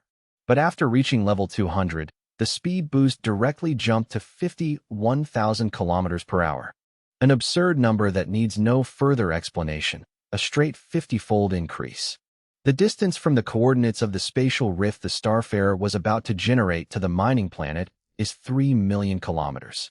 At the old speed, it would take 24 days of nonstop flying. Now, it only takes 54 hours, just a little over 2 days. The speed skyrocketed, and this top speed is still completely within the tolerance range of the level 30 protective armor. Calculating it like this, if that uninvited guest from the unknown civilization is weaker than expected, who knows, even though he set off over 10 days late, he might still reach the mining planet before them. And more importantly, the Fulluanito also gained a new super effect. Level 200 super effect of the Fulluanito can absorb core energy floating in space. Drastically reduces energy consumption while the train is running, estimated to cut energy usage by up to 99.9%. Phew, Chen Meng let out a soft breath, rubbing his cheeks, exhaling all the pent-up frustration and unease in his chest. His spirits instantly lifted, and he looked at the control screen with a relaxed smile. He really loves the God-tier super effects at level 200. It's the kind of thing where once you use it, there's no going back.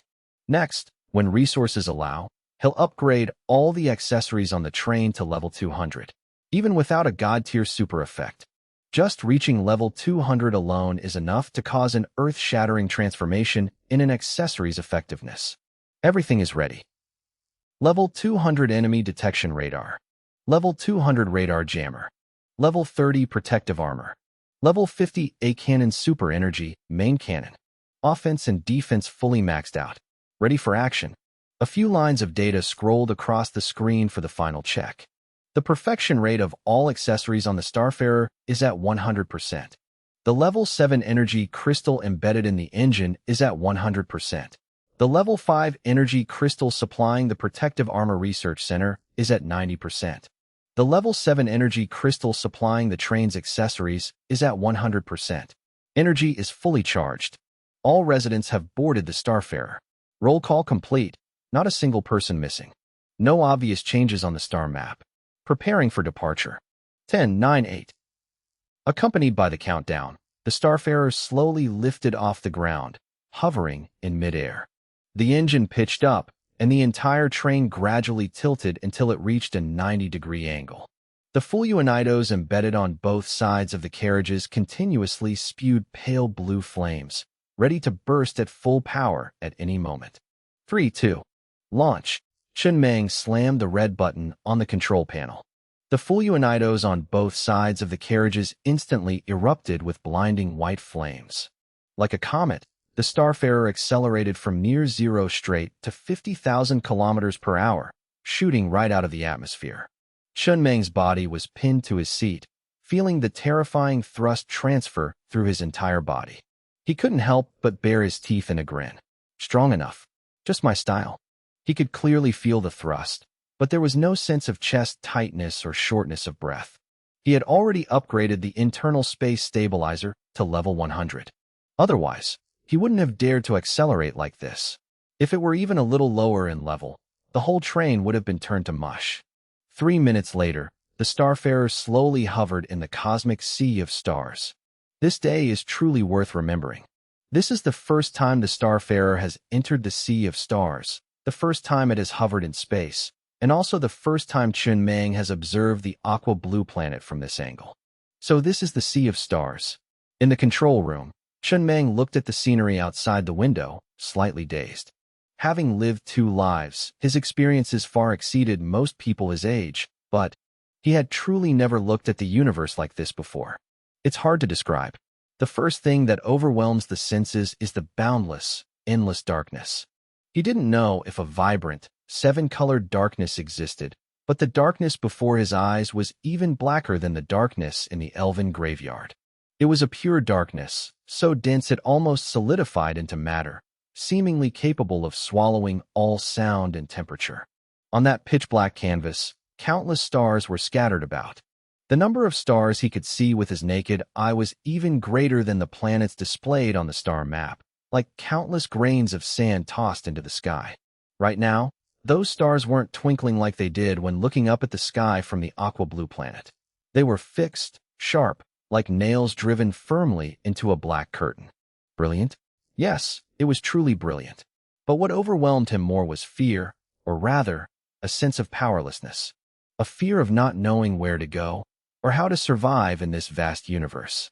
To the right of the control room, taking up an entire glass pane, was a massive blue and white jewel floating in space. That was the aqua blue planet. Thin white clouds draped around it like a veil, the shapes of the continents clearly divided by the Terminator line, half in light, half in shadow. No wind, no smell, and absolutely no sound. No concept of up or down, no feeling of feet touching the ground. In the control room, only the steady sound of his own breathing could be heard. No points of reference, nor the familiar gravity of Earth.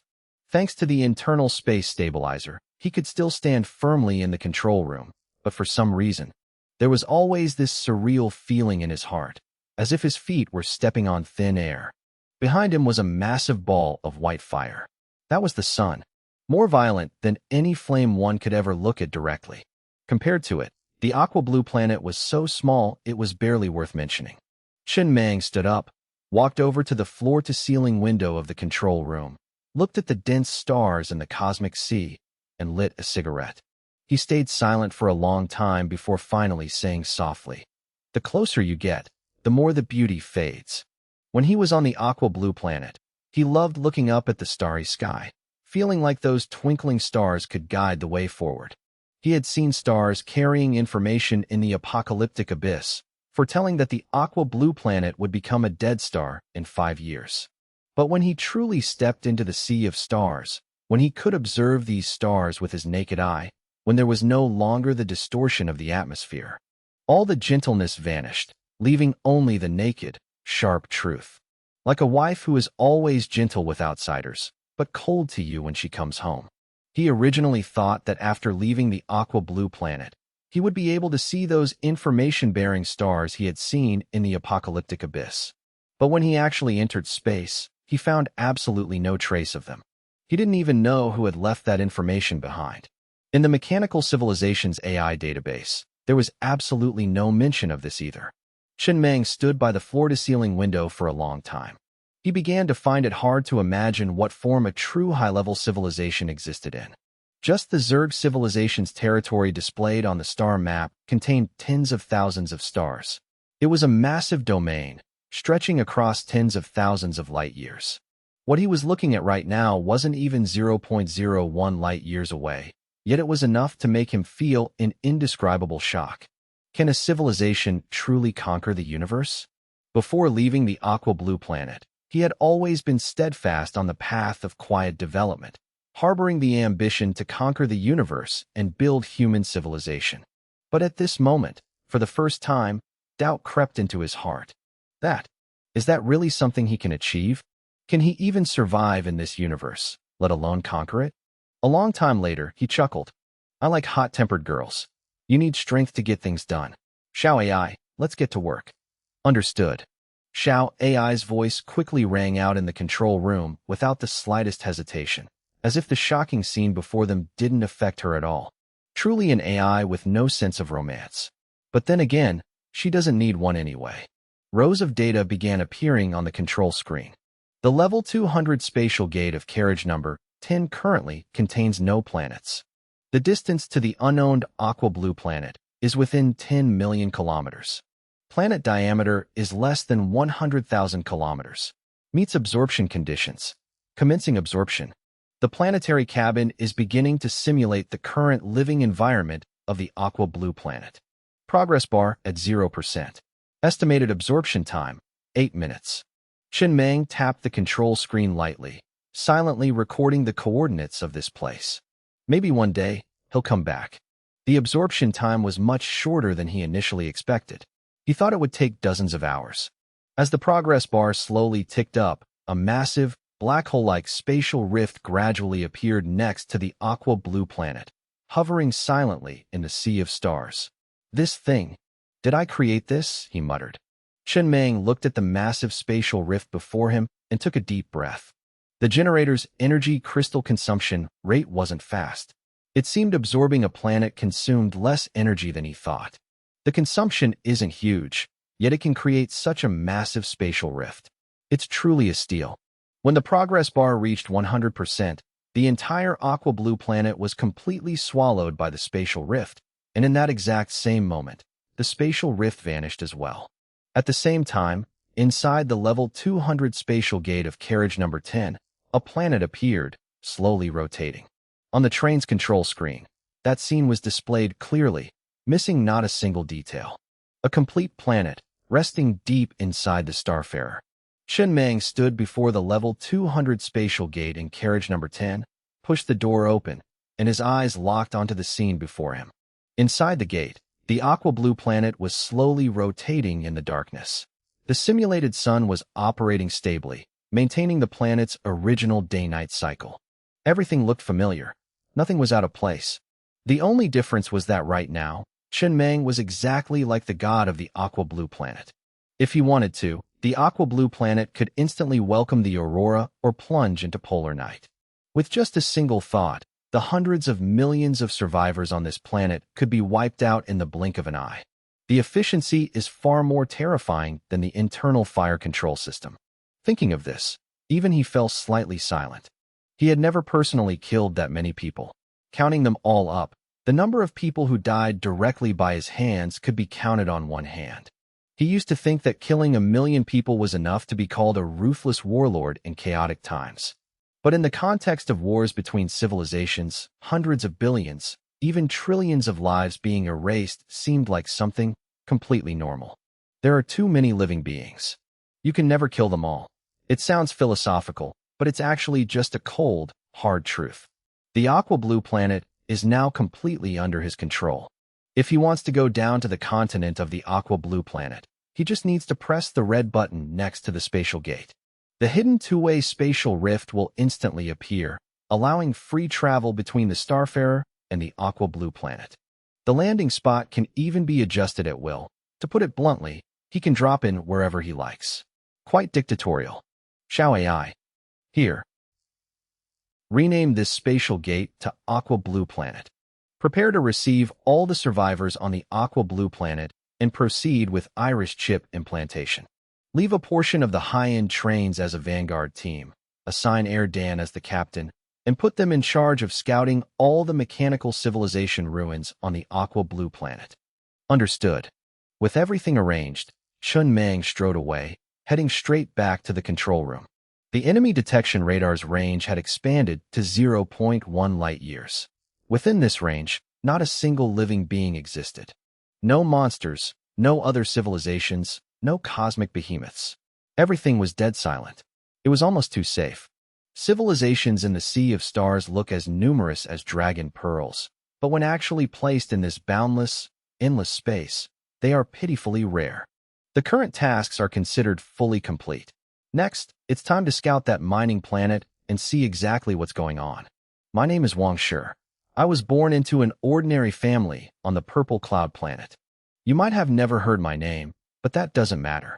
I believe that one day, this name will echo throughout the Sea of Stars.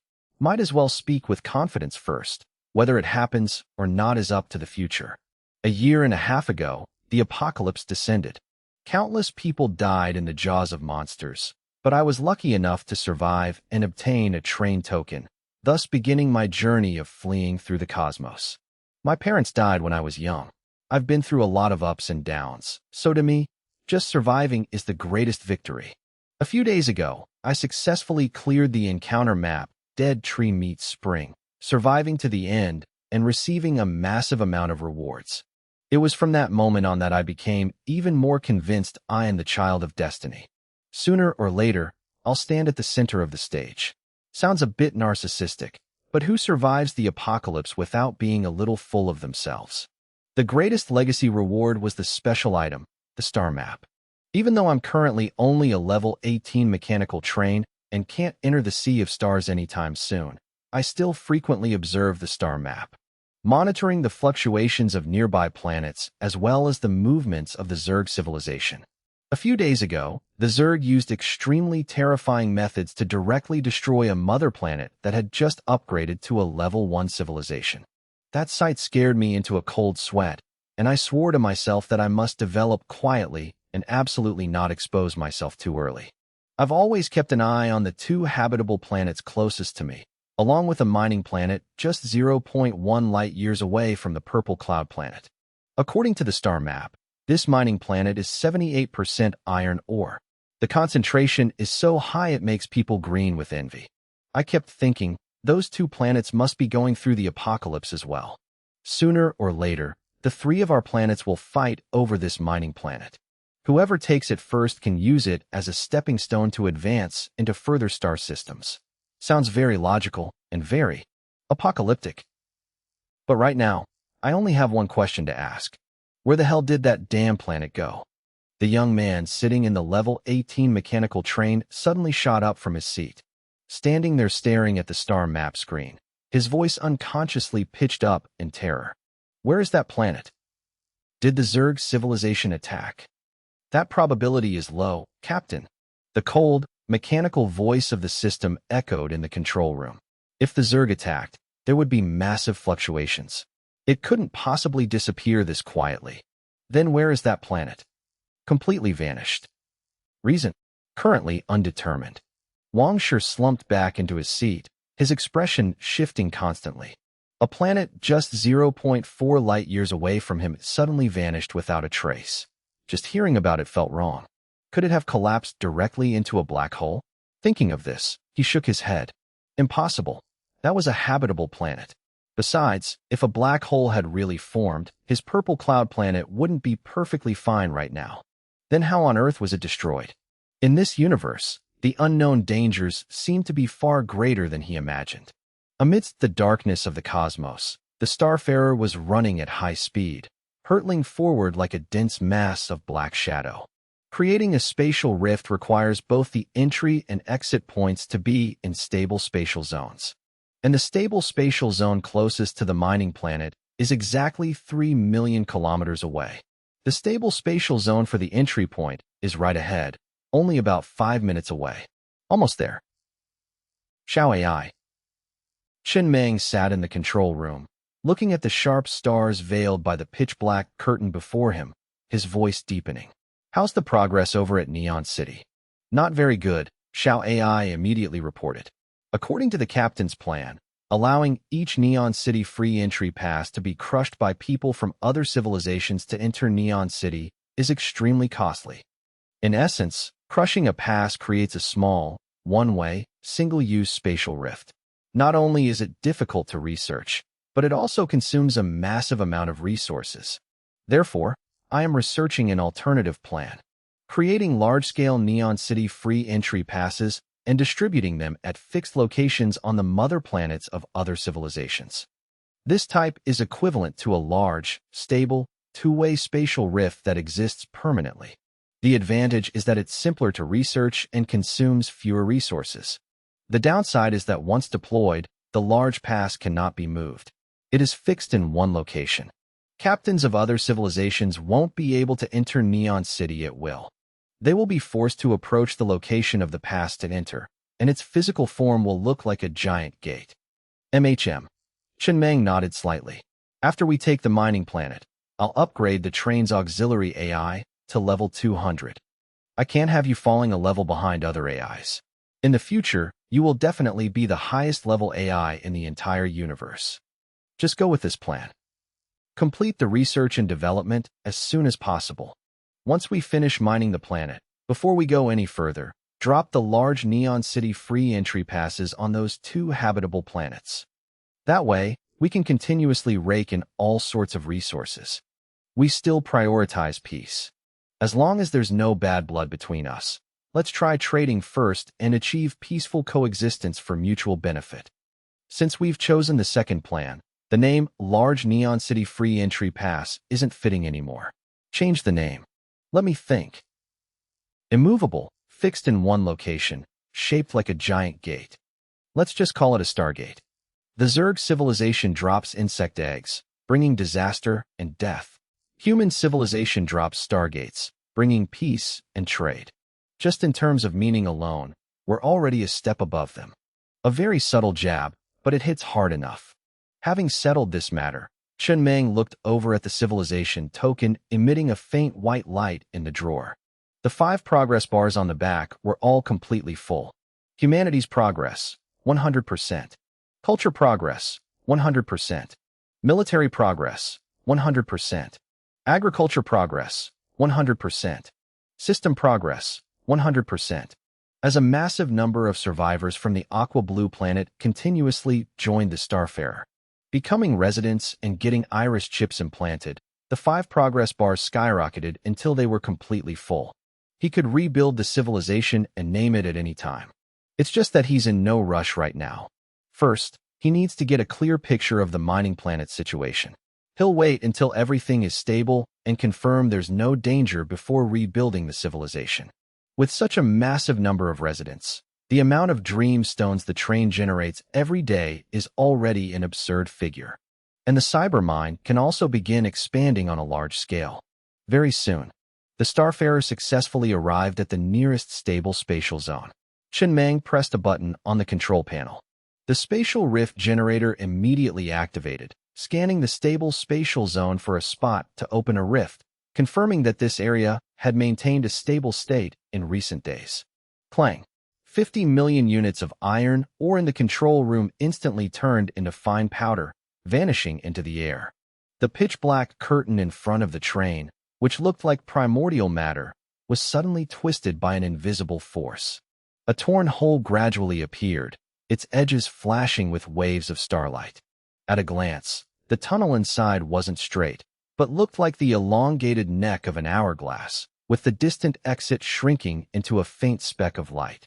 It felt like looking at a beautiful woman through the water, both blurry and clear. Very unscientific, but very intuitive. Chen Meng stared intently at the scene before him, unconsciously holding his breath. This was the first spatial rift he had ever created himself. It held immense commemorative significance. The entrance wasn't a perfect circle, but looked like a whirlpool pieced together from countless shattered mirror fragments, looking exactly like a cybernetic umbilical cord. Even though he knew this comparison wasn't quite right, that was exactly how it felt. Inside the rift, it seemed to be constantly contracting and stretching. The next moment, the tunnel inside suddenly stabilized, and a layer of white light swept across the whirlpool at the exit. This meant the spatial rift had been fully generated. A one-way, single-use spatial rift leading to a location 3 million kilometers away from the mining planet, equivalent to about 0.3 light-years, was ready. Chen Meng took a deep breath, looked at the massive hole in front of him, and pushed the control lever. The Starfarer charged straight into the spatial rift, officially entering it. The exit was right ahead, looking very close, but Chen Meng had been running for 3 seconds and the distance didn't seem to change at all. Inside the tunnel of a spatial rift, a person completely loses their sense of distance. He couldn't even judge how far he was from the walls on either side of the tunnel. It looked like he could touch them just by reaching out, but every time he closed and opened his eyes, they felt millions of miles away. On both sides of the tunnel, countless streams of light constantly flashed by, so dazzling it made one dizzy. He didn't feel any discomfort whatsoever. The level 100 super effect of the internal space stabilizer ensured that when the train performed a spatial rift jump, the entire interior of the train would remain unaffected. He used to think it would be a long time before he had a chance to use this super effect. He didn't expect to use it so soon. There was no relevant information in the Mechanical Civilizations AI database, so he wasn't sure what would happen to a normal train if it entered a spatial rift without a level 100 internal space stabilizer. He only knew that if you entered a time rift directly without protective accessories, the difference in the flow of time between the inside and outside would be massive. The principle of a spatial rift is actually very simple. Lay a piece of A4 paper flat on a table, fold it, and then poke a pencil through it. That hole is a spatial rift. It can significantly shorten the distance, allowing you to travel to an unbelievably far place in an extremely short amount of time. About 10 seconds later, the Starfarer finally reached the end of the spatial rift. It burst out of the tunnel and once again appeared amidst the pitch-black curtain that looked like primordial matter. In the control room, Chen Meng turned his head to look at the single-use spatial rift behind him, which hadn't dissipated yet. This was a rift he had created himself, and single-use spatial rifts were always like this. As long as it was recently created, it absolutely wouldn't dissipate immediately. As for when it would disappear, no one knew. It could be 10 minutes later, or it could be 100,000 years later. In theory, if your luck is good enough and you have the guts, you could totally treat a single-use spatial rift as a permanent one. Every time you enter, just pray that while you're still in the tunnel. Not far ahead, another spatial rift with a similar structure was hovering in the cosmos, visible to the naked eye. This was the one-way, single-use spatial rift created by that unknown civilization. This place was exactly 3 million kilometers away from the mining planet. Meanwhile, the scanning range of his level 200 enemy detection radar was 0.1 light-years, equivalent to 946.1 billion kilometers. As soon as he arrived, he scanned all the information of that unknown civilization's vanguard fleet. The enemy also used mechanical trains and had train accessories. The levels of their trains and accessories were clearly displayed on the control screen. After glancing over the stream of data, Chen Meng burst out laughing. Unknown civilization, acting all mysterious and unpredictable. Next time, skip the runaround and just call yourselves a trash civilization. They're literally like beggars crawling out of nowhere. He had figured it out early on. Why would truly powerful civilizations care about such a tiny mining planet? They were so weak it was laughable. That spatial rift was created 15 days ago, yet the enemy still hasn't reached the mining planet. The remaining distance is still 2.4 million kilometers. Traveling only 600,000 kilometers in 15 days. This speed is literally a snail's pace. To reach the mining planet, they'd need at least another 60 days, and that's assuming they don't rest at all. The information showed a total of 37 mechanical trains. The strongest one was level 27. Its shield was only level 24, and its highest weapon was only around level 28. This fleet formed a formation that looked large, but their actual strength was quite mediocre. The Starfarer's current protective armor has reached level 30, and its energy shield is level 10. In special circumstances, activating the absolute defense skill, the defense intensity can even reach level 40. In other words, that fleet doesn't have a single ship capable of breaking his defense. Time to get to work. The A-Cannon Super Energy main cannon on the roof of the Starfarer suddenly activated. A blinding white pillar of light shot straight toward the spatial rift created by the unknown civilization not far away. With just a level 4 attack intensity, the pillar of light directly and completely destroyed this spatial rift. The level of that rift was too low, only level 4. Cut off their retreat first. That way, the enemy won't be able to call in any more reinforcements. No matter how you look at it, this fleet seems more like mercenaries than a civilization's regular army. Boom. Chen Meng pushed the control lever hard. The Starfarer instantly burst into top speed, chasing after the fleet displayed on the enemy detection radar. He glanced at the control screen, which estimated it would only take about 13 hours to catch up. Should I upgrade the train's radio station to level 200? Otherwise, how are we going to communicate? I wonder if they speak the common tongue. If there's a language barrier, how do we talk? Or should I have Lao Zhang use sign language? Thinking of that scene, even he found it a bit funny. The Starfarer was running at full speed through space. Chen Meng stared blankly ahead, muttering to himself, a vague sense of excitement welling up in his heart. This was the first time he was about to make contact with people from another civilization. His plan was very simple. Peaceful contact first, and see if he could pry some information out of them, like the state of civilizations in the universe. But if the enemy fired first, he wouldn't mind letting them personally experience the charm of the A-Cannon Super Energy main cannon. If the enemy was stronger than him, he definitely wouldn't make contact. He'd hide far away and slowly close in. Wait until the enemy hadn't noticed him, then launch a sneak attack and finish them off cleanly in one shot. But right now, since the enemy is much weaker than him, they can totally sit down and talk things out slowly. When he holds the initiative, he doesn't mind hosting a tea party and chatting a bit more. After all, he's always considered himself a kind-hearted person. In space, due to the lack of atmospheric scattering and absorption of light, the naked eye's observation distance is almost infinite.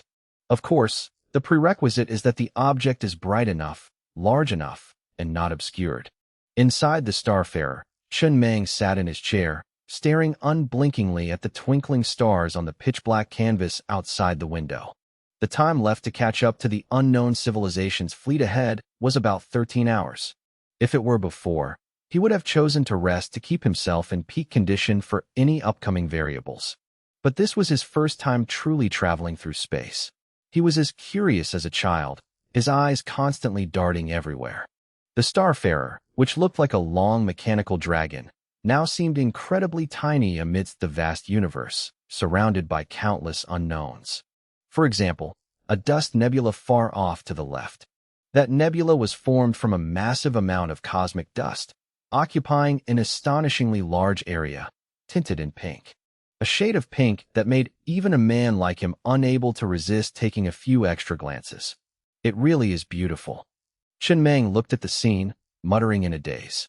He really wanted to use a poem to describe it, but couldn't think of any fitting words at the moment. He couldn't help but feel that he hadn't read enough books when it actually mattered. If one day in the future he could stuff this entire pink nebula into the train, how great would that be? Even Maybachs have starlight headliners. It's only reasonable for his Starfarer to have a starlight ceiling too, right? What exactly is wrong with the captain? Xiao AI, sitting on the floor in carriage number 2, the Mecha Research Center, looked completely baffled. Ever since leaving the aqua blue planet, the captain's state had been very strange, hard to describe. In her mind, it was nothing more than leaving the novice zone and officially stepping onto the stage of civilizations. Starting to compete with other civilizations for survival, that's all. This was bound to happen eventually. She truly didn't feel there was anything beautiful about this. At the same time, The Starfarer was still broadcasting live to the residential area. All the residents sat on the grass, quietly watching the screen. No one spoke a word. On everyone's face was a mix of shock and anxiety. Even though the aqua blue planet had gone through the apocalypse, becoming desolate and scarred, it was still their home. Now that the aqua blue planet had suddenly vanished, they couldn't help but feel an emptiness in their hearts. Gue Chu Chu, sitting in carriage number 5, was also leaning against the window looking out, her eyes dreamy. The story of the aqua blue planet had ended. The Starfarer, with almost no competition, had become the strongest train, representing the aqua blue planet as it began a brand new journey in the universe. Just as she had always thought, Boss Mang was very reliable, and the Starfarer was very reliable too. It's just that the only thing making her a bit sad was that Boss Mang seemed to have forgotten about her. He hadn't sought her out in a long time. She had started learning how to make scallion oil noodles with Xiaofang. She didn't know if this would be of any use, but at the very least, she had to do something to fill the void in her heart. Not long after, over 10 hours had passed. Chen Meng had also rested for a bit. Even beautiful scenery gets boring after staring at it for too long. At this moment, the target detection radar showed that the distance to the fleet ahead was extremely close, so close he could see them with his naked eye. They stopped. Chen Meng sat in his chair, looking at the fleet outside the window, slowly pulling the control lever to decelerate and approach. Clearly, the enemy had spotted him too. They immediately stopped and grouped together, their bows all pointing toward him. On the surface, they looked highly vigilant, but faintly, they exuded a sense of despair. Beep, beep, beep. Warning, warning. Piercing sirens blared in the control room of the Level 27 mechanical train. A middle-aged man stared in despair at the stream of data on the control screen. Unknown mechanical train detected. Maximum attack energy intensity, 4,700 to 5,000. Defense energy intensity, 3,000 to 3,500. Cannot contend. The intensity of that train far exceeded theirs. In this deep, unmanaged region of space, encountering a train that could crush them. Did the consequences even need to be said? Boss Chiu, a hoarse, sharp voice of another captain rang out in the control room. This guy is clearly aiming straight for us. He must have been tracking us the whole way. We're dead meat. Let's just fight him to the death. Fight to the death. Fight to the death. At worst, we die? We brothers followed Boss Chiu out here, and we never expected to make it back alive anyway. Wealth and ruin are up to heaven. Life and death are destined. Everyone quiet. The middle-aged man stood in the control room, his eyes full of despair, slowly closing them. This was a job where he had gambled everyone's entire life savings. He naturally knew this trip was extremely high risk, but he had no other choice. If he didn't pull off a big score, his children would definitely die. It's just, brothers, I've wronged you all. I dragged you all into this for my own personal matters. The other party is most likely space pirates. I'll try to explain things clearly to them. I'll tell them we aren't an escort fleet, and we don't have anything valuable on board. Maybe we can still keep our lives. A flurry of chatter immediately broke out in the control room. Boss Chiu, aren't your kids our kids too? They're our nieces and nephews. They call us uncles. How could we just watch them die? Following Boss Chiu, I, Zhang Dabiao, have never regretted a thing. That's right. That's right. Wait. The middle-aged man standing in the control room looked ahead, suddenly freezing. That train was slowly approaching, and what's more, it was approaching without activating its energy shield. This didn't seem like the style of space pirates. It looked like they were showing goodwill. But if it was goodwill, why hadn't he received any messages from them? Just silently approaching. Maybe there was still a chance to survive. The other party seemed to come with good intentions. In space, a train slowly approaching without its energy shield on. This was already the highest form of goodwill. The other party clearly possessed extremely high attack and defense energy, yet they didn't sneak attack, nor did they turn on their shield. They obviously wanted peaceful communication. He hesitated for a moment, then ordered in a deep voice, "All ships, deactivate energy shields."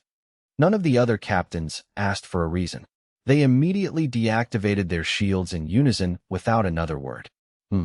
Chen Meng sat in his chair, seeing the fleet ahead suddenly deactivate their shields, all at once. He couldn't help but chuckle. It seems that in this universe, everyone still puts peace first. Fighting and killing brings no benefits. Peace is still the best.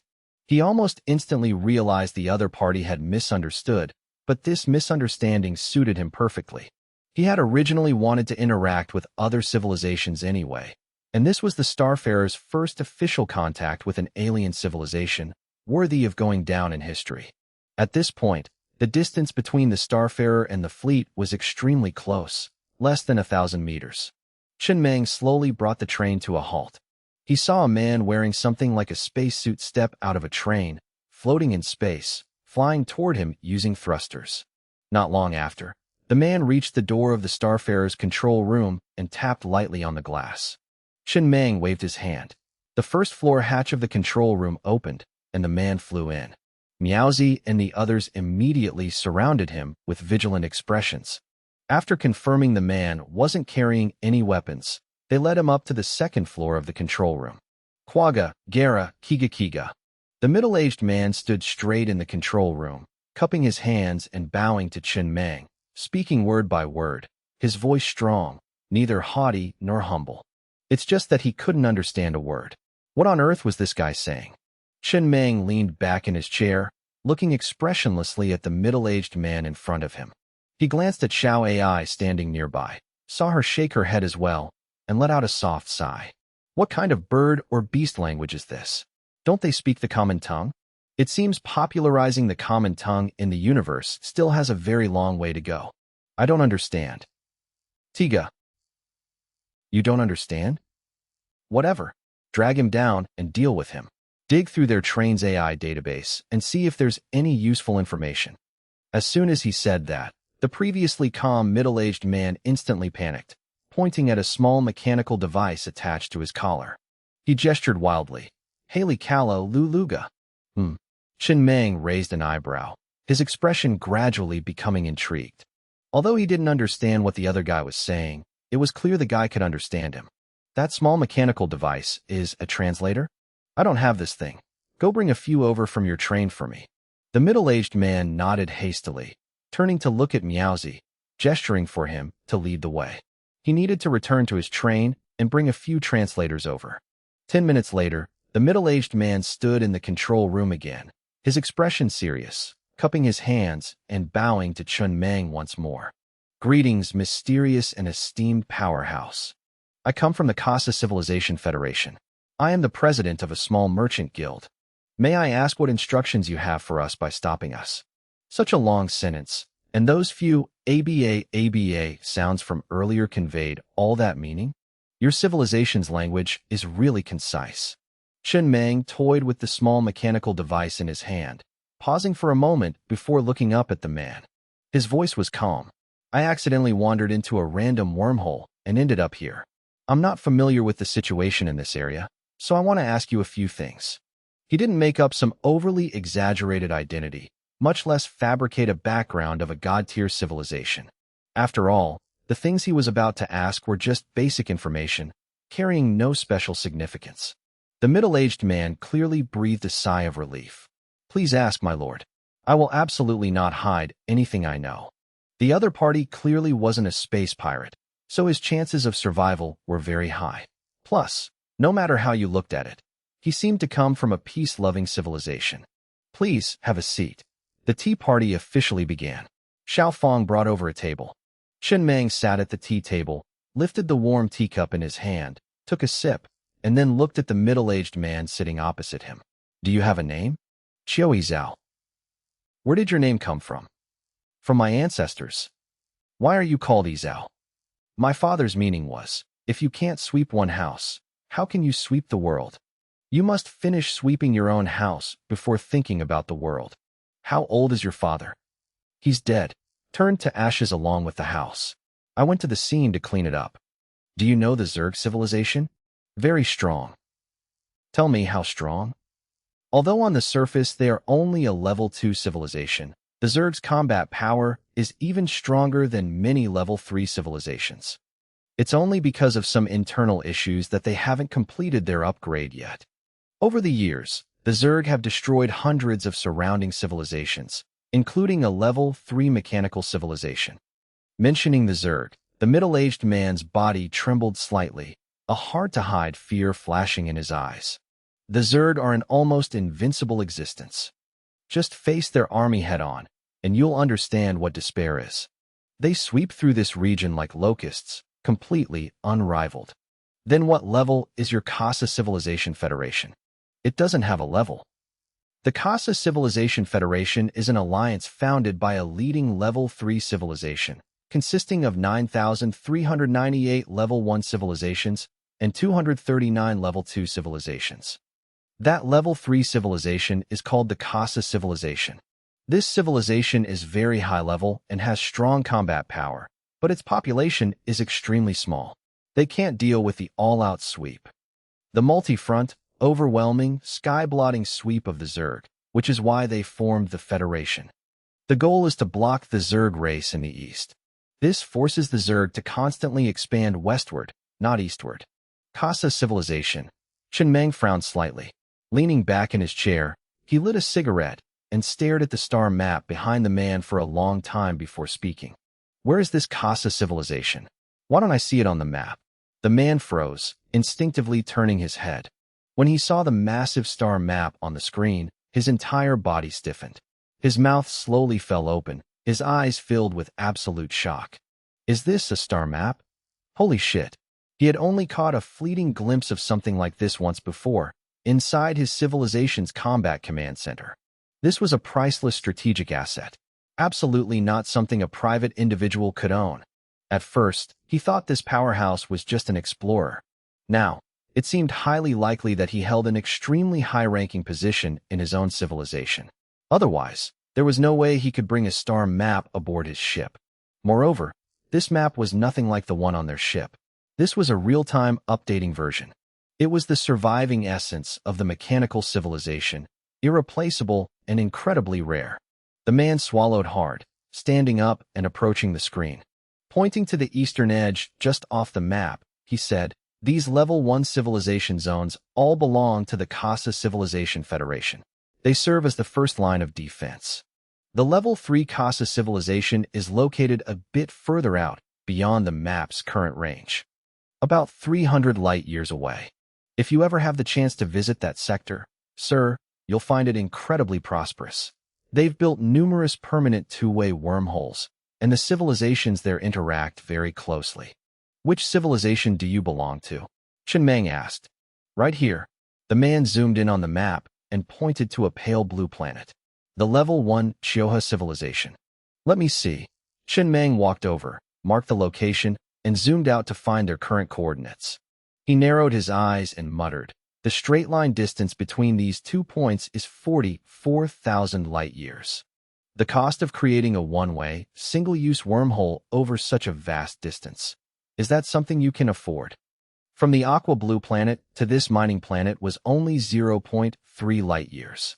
Even for such a short distance, the one-way wormhole he built had cost 50 million units of iron ore. 44,000 light-years.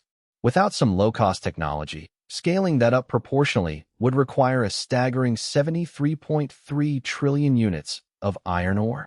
Trillions. Just saying it out loud sounded absurd. If he had that much iron ore, would his ship still be stuck at level 27? It would have skyrocketed to at least level 100. Why would he even need to come to this mining planet? Strip mining this entire planet wouldn't even cover a fraction of that cost. "You seem to be lying." Chen Meng turned to look at the middle-aged man, a faint smile on his lips. "I invited you for tea with such great goodwill, yet you're deceiving me. Do you know what happens when goodwill is betrayed?" The man's expression shifted rapidly. After a few seconds, he said hoarsely, "I'm not lying.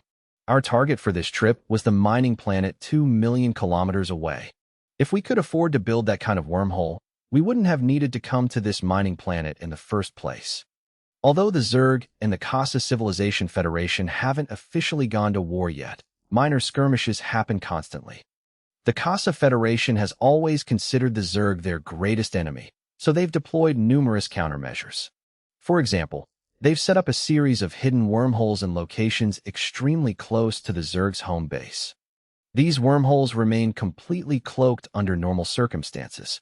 Radars can't detect them. The purpose is that once war breaks out, they can instantly launch a devastating strike directly at the Zerg base. These are strategic weapons, and the highest-level secrets of the Casa Civilization Federation. I accidentally obtained the coordinates for one of these wormholes, so I risked my life to activate it, jumping directly from my civilization to this sector. I planned to mine the iron ore on this planet.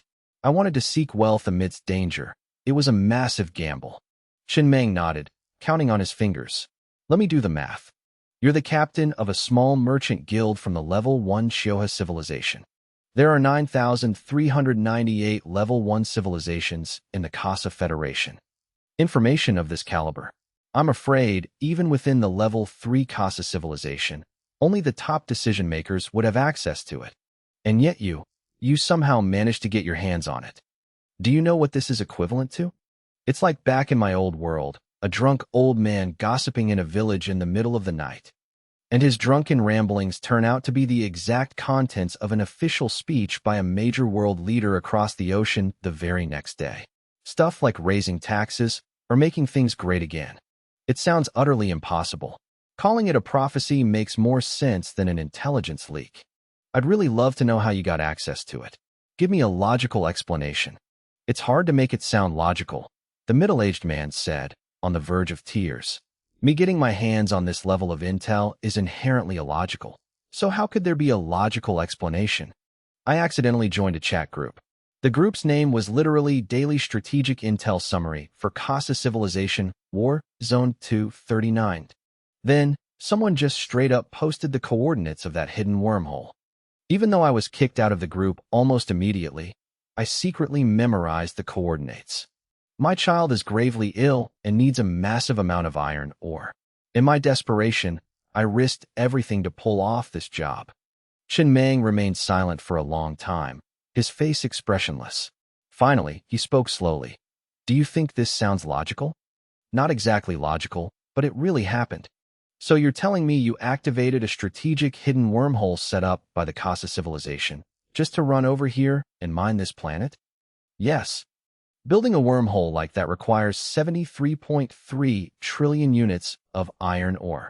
Even if the Casa Civilization has ways to cut costs, a wormhole spanning that distance would definitely still cost trillions of units. You used a strategic wormhole worth trillions of iron ore just to mine this tiny mineral planet? Have you calculated how much of a loss that is? The middle-aged man lowered his head, his voice very soft. The loss belongs to the public, but I'm the one reaping the benefits. Does the Casa Civilization Federation have laws? Yes. Do you know them by heart? In this line of work, memorizing the law is mandatory. According to the law, what is the penalty for unauthorized acquisition of Casa Civilization's strategic information and activating a stealth wormhole? Extermination of the entire clan. Qin Mang looked straight at him. To save your child, you're willing to sacrifice your entire civilization's people. The middle-aged man took a deep breath, looking up with a sincere expression. Before coming here, I assessed the risks. The main responsibility for leaking this information lies with the leadership of the Casa Civilization's 239th war zone. If this gets exposed, my civilization will definitely be wiped out, but everyone in that chat group will also undoubtedly die. So I'm making a bet. I'm betting that they'll help me wipe the slate clean and erase the tracks. Even though I activated a stealth wormhole, they'll patch this loophole, making it seem like nothing ever happened. As long as I keep my mouth shut, this won't be exposed. Besides, stealth wormholes have a natural probability of dissipating, and their weekly inspections are mainly just checking for that. Missing one wormhole won't catch the higher-ups' attention. It falls completely within the acceptable margin of loss. I can't just watch my child die, so I'm willing to bet everything. Qin Mang returned to the tea table, sat down, lit a cigarette, and leaned back in his chair. He tapped his fingers rhythmically on the armrest, remaining silent. This whole story, logically speaking, was indeed reasonable. It also explained why such an unremarkable mineral planet would make someone open a dedicated wormhole just to mine it. Wormholes aren't cheap. This was clearly a losing venture. A public loss for private gain. That made perfect sense. There were no logical flaws with this middle-aged man. The Kasa civilization's 239th war zone was also highly likely to help him cover his tracks to avoid ruining their own careers. They might not necessarily die. After all, the Kasa civilization's population was already sparse. They wouldn't execute a whole group over this. But their paths to promotion would be completely over. For that group, the math was crystal clear. The public sector wouldn't miss one wormhole, but they desperately needed those promotion opportunities. There was only one problem.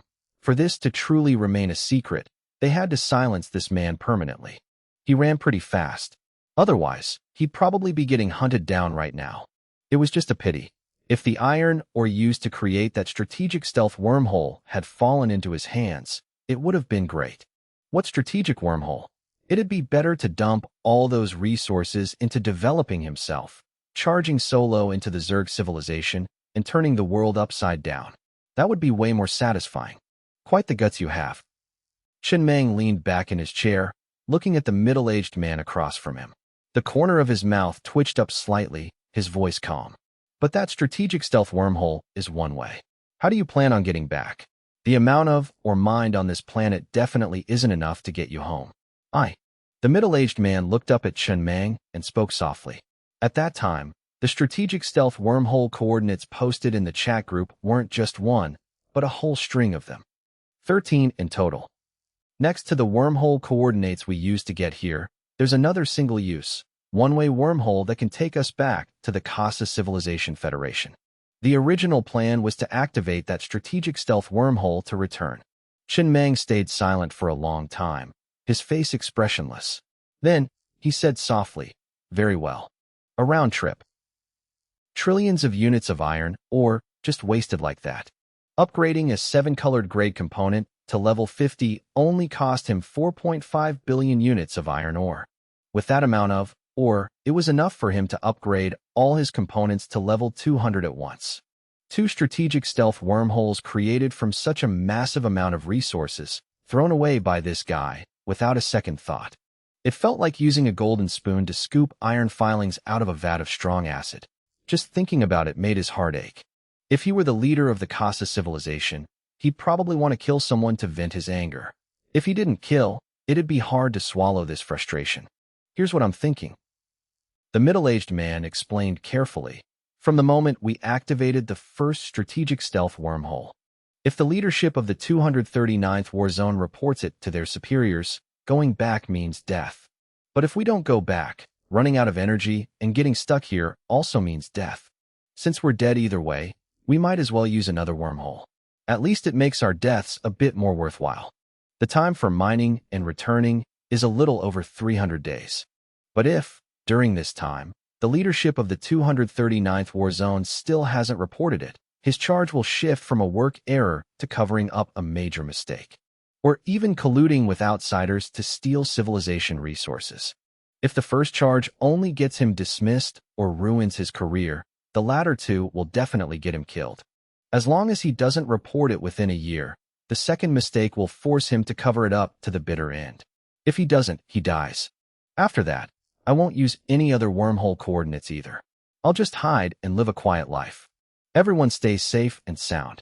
Chen Meng said nothing, just quietly poured himself another cup of tea.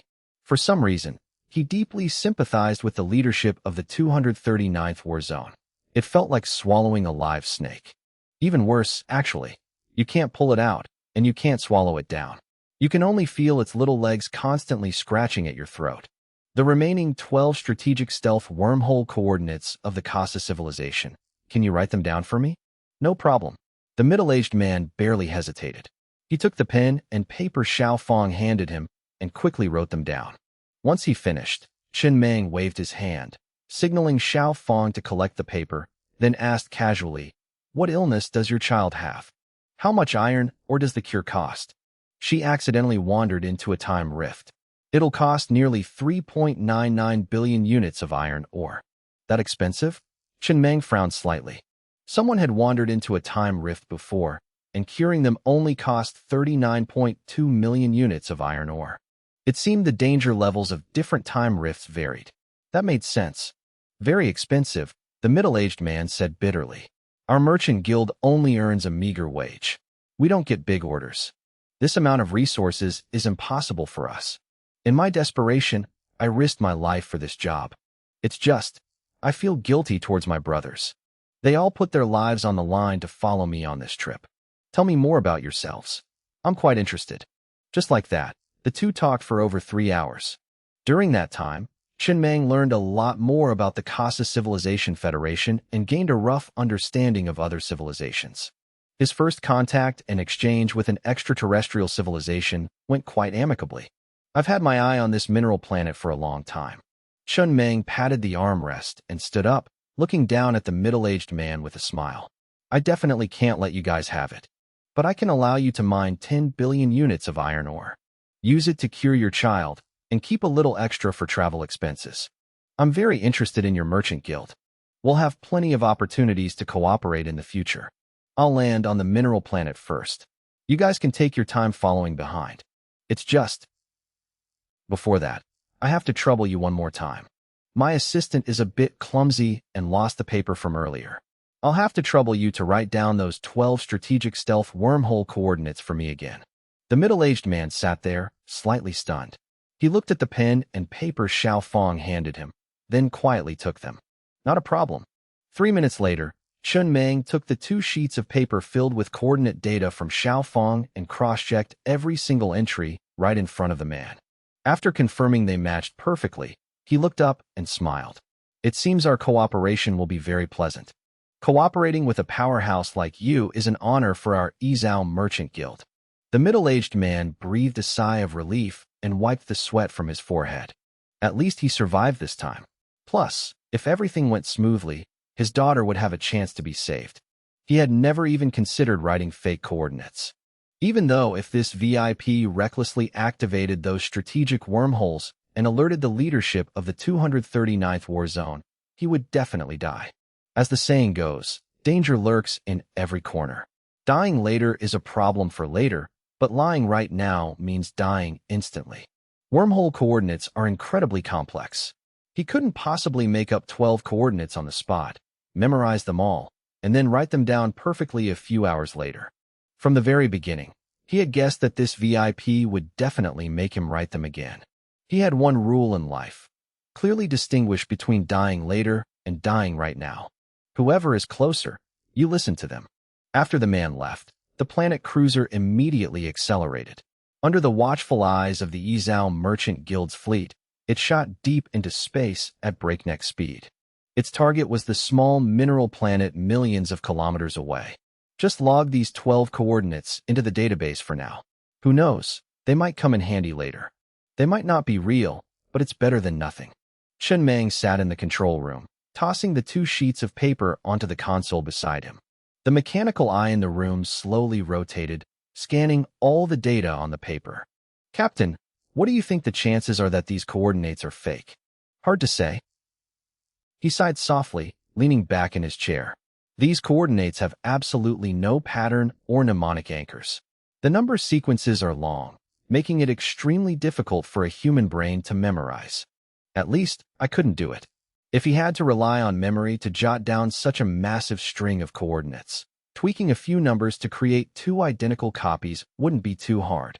But I really do need a merchant guild and the Kasa Civilization Federation working for me. Let's try cooperating a few times and see how it goes. I'm thinking. Leaning against a big tree gives you good shade. If the Kasa Civilization can burn through such a massive amount of resources to build wormholes, then heading to their federation to look for opportunities might just score us a ton of iron ore. After all, this was the only mineral planet near him. Once this was mined out, the next closest mineral planet was a staggering 378 light-years away. Building a wormhole for that distance was way too expensive. Even if he could pull it off, the profit margin would be razor-thin. He still had to go to the Kasa Civilization Federation. It was just a matter of figuring out how. He couldn't tag along with that middle-aged man. If there were guards on the other side and he claimed he didn't know Chiu Zhao and was just passing through, he'd probably be killed on the spot. Thinking of this, Chinmang leaned back and chuckled, feeling a bit helpless. He casually popped a strawberry into his mouth. That guy had some serious guts. You could say he was both brave and smart, though definitely leaning more towards brave. To put it bluntly, He risked his life with quite a bit of artistic flair. At least a level 3 civilization. Inside the control room of the level 27 mecha ship, Qiu Yizhao called all the ship captains in the merchant guild together. Pointing at the planet cruiser shooting deep into space outside the window, he said sternly, "I talked to this man for over 3 hours. We exchanged a lot of information. I can confirm, he is absolutely not a space pirate. Based on my speculation, he's at least a high-ranking figure in a level 3 civilization. First of all, the ship's durability goes without saying. Plus, he has a real-time updated galaxy map. Logically speaking, the galaxy map is a legacy left behind after the fall of the mechanical civilization. But he's definitely not from this sector, because he knows almost nothing about it, and he doesn't even have a universal translator. Do you guys know what that means?" A man with a full beard hesitated before saying, "It means his civilization is very backward." "Wrong." Qiu Yizhao shook his head. "It means his civilization has achieved an extremely high level of unification. It's not a federation-style structure, so they simply don't need universal translators. My only question is, if he's not from this sector, how did he get his hands on something like a galaxy map? Either other sectors have developed similar technology, or it's the level 10 super effect of space-time jumping, which opens a random wormhole to any corner of the universe. I suspect that's how he got here. But that effect consumes an astronomical amount of resources. I have an idea. Since he comes from a higher civilization, his vision definitely far exceeds ours." His words also hinted at wanting to find a proxy within the Casa Civilization Federation. "If we can form a deep partnership with him, maybe we won't have to keep living on the edge of a blade anymore. He just arrived and isn't familiar with this sector. This is exactly when he needs people. What do you all think?" The group exchanged glances. Someone laughed and said, "Boss Chio, whatever you say goes." "We all listen to you, boss. You've got the sharpest mind. Whatever you decide, we'll do it." Qiu Yizhao took a deep breath. "Hearing you guys say that is enough for me." A 3-hour conversation wasn't short, but it wasn't long either. The things they could discuss hadn't gone into deep detail yet.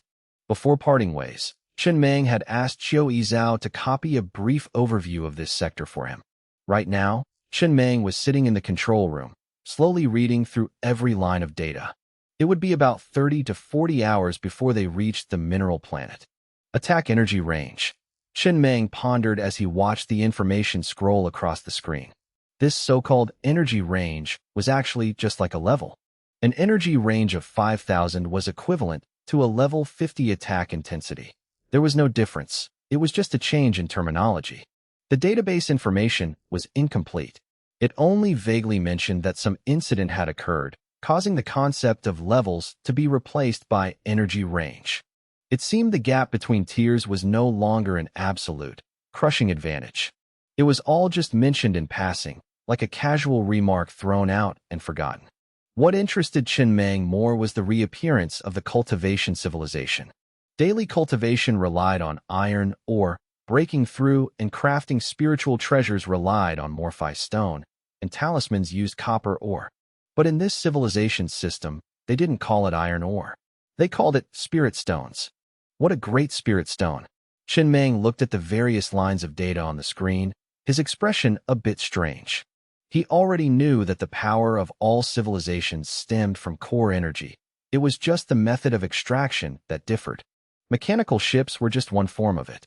Like the civilizations he had encountered so far, almost all of them revolved around mechanical ships, such as Qiu Yizhao's. This was the first time he had seen someone use iron or for cultivation. A golden core stage cultivator could single-handedly face off against a level 20 mechanical ship. That was honestly a bit ridiculous. Chen Meng sighed, leaned back in his chair, rubbed his temples, and said in a low voice, "So my level 27 mechanical planet cruiser right now. If placed in a cultivation civilization, would it be considered half-step nascent soul? Damn it, I've been developing for so long, and I'm not even at nascent soul yet. If I get the chance, I definitely have to test this out. I refuse to believe a nascent soul cultivator can withstand my planet cruiser." One shot from the actor energy main cannon. Let's see them try to block that. Taking a deep breath, Chen Meng leaned back in his chair, rubbing his temples, feeling a bit tired.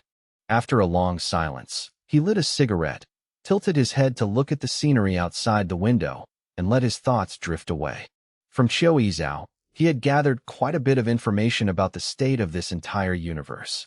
It was almost entirely dominated by war. He could understand that. His previous world was the same. War was a natural law of development. But wars in his old world at least had reasons, for the world, for the people, or at the very least, someone bluntly saying, "I want to be king." But wars between civilizations in this universe didn't need that many reasons. The only reason to start a war was simple: kill them first, because if you wait for them to grow strong, they'll kill you. This wasn't just a fight for resources, it was pure slaughter. There was no right or wrong. If you didn't kill the other party, they would kill you. This was most evident in the Kasa civilization. Before the Zerg civilization rose to power, the Kasa civilization had nearly wiped out all neighboring level 1 civilizations. No conflicts needed, no reasons required. Even if it was just a level 1 civilization, if they somehow accumulated a massive amount of resources and rapidly broke through to Kasa, that was already a fatal threat. If the Zerg civilization hadn't risen, the weaker civilizations around Kasa would have almost inevitably faced extinction. The moment they leveled up, they were instantly destroyed. The number of lives lost was counted in the trillions, and that included the cultivation civilization. According to Qiu Yizhao's records, the cultivation civilization wasn't a powerful system. In fact, it was incredibly weak. The reason was very simple. If Chun Mang had 100 billion units of iron ore in his hands, he could convert it all into combat power within 10 minutes. Other civilizations, as long as they had enough Morphi stone, could do the same. But for the cultivation civilization, even with 100 billion spirit stones, it would take a long time for the body to absorb them. They couldn't increase their combat power instantly. Usually, it would take thousands of years. Of course, cultivators could extend their lifespans through cultivation, and some even chose to enter time rifts to shorten this process. In the cultivation civilization, those places were called by a much more elegant name: Blessed Grotto Heavens. Additionally, a level 30 ship in the mechanical system was equivalent to the nascent soul stage in the cultivation civilization. The attack intensity of a nascent soul cultivator stopped at nascent soul. They couldn't surpass it to reach soul formation. That was an insurmountable chasm. But a ship's level was always just a reference number. A ship's true combat power came from its installed components. Even if a ship was only level 1, if it equipped a level 107 colored grade component, slaying gods would be no different from slaughtering dogs. Ultimately, a ship's level never absolutely represented its combat power. Moreover, a ship only needed to install a firepower component to instantly unleash 100% of its might. Meanwhile, cultivators of the cultivation civilization still had to learn all sorts of Dharma spells, wasting a massive amount of time. Add to that the fact that nascent soul stage cultivators basically couldn't leave their planet to fight or explore in space. Their methods of gathering resources were far inferior to other civilizations. Under all these harsh conditions, mechanical ships gradually became the mainstream system for civilizations across the universe, while other systems were all relegated to the weak category. In the Kasa Civilization Federation, there were tens of thousands of level 1 civilizations, but only exactly one cultivation civilization remained. Rumor had it there used to be quite a few, but they were almost entirely slaughtered by the Kasa civilization, leaving only this one behind. After joining the Federation, that civilization pivoted to developing its tourism industry. Tourists flooded in endlessly every day, so business was considered decent. A classic case of if you can't beat him, change careers to survive. What was more noteworthy was that the Kasa Civilization Federation currently had a total of 239 level 2 civilizations. But originally, that number wasn't 239, it was 241. The other two civilizations didn't die at the hands of the Zerg civilization. Rather, when they suddenly stumbled upon a stroke of luck and their strength skyrocketed, the Kasa civilization immediately dispatched an army to slaughter them. They weren't even given a chance to explain or pledge their loyalty. If they are not of my race, their hearts must be different. If they didn't still have to deal with the Zerg civilization, the Kasa civilization would have probably wiped out all the surrounding sectors long ago. Chun Meng gently tapped his knuckles on the armrest, closed his eyes to rest, and leaned back in his chair. Captain. At this moment, Xiao Ai's voice echoed through the ship. Have we decided to head to the Casa Civilization Federation? We're going. Chen Meng stayed silent for a moment before speaking softly. Based on Qiu Yizao's information, whether it's the Casa Civilization or others, they basically all rely on armies as their main force. To build a ship pushed to its absolute limits requires consuming a massive amount of Morphi stone. It's an astronomical figure, fundamentally unfeasible. Therefore, all civilizations choose to use the least amount of Morphi stone to build the maximum number of ships. They aren't top tier, but they're strong enough. Take the Casa Civilization, for example. They've stockpiled a massive amount of iron or resources, but they just don't have enough Morphi stone. Unable to continue upgrading their components, they have no choice but to build a ton more ships. But, Chen Meng paused for a moment. We don't need Morphi stone. I can absolutely use a minimal amount of resources to forge the planet cruiser into a top-tier ship, a true king among ships. When that time comes, no matter how numerous the ships of other civilizations are, or how strong they are, under the absolute disparity in tiers, they won't be able to inflict even a scratch on the planet cruiser. This is the path we must take. We definitely have to make a trip to the Casa Civilization Federation. There's a lot of wealth waiting for us to mine there. My civilization only needs one ship. An unstoppable ship, roaming freely through the universe, quietly developing until we have the qualifications to sit at the negotiating table and talk. His goal was incredibly clear, and the path he wanted to take was extremely well defined.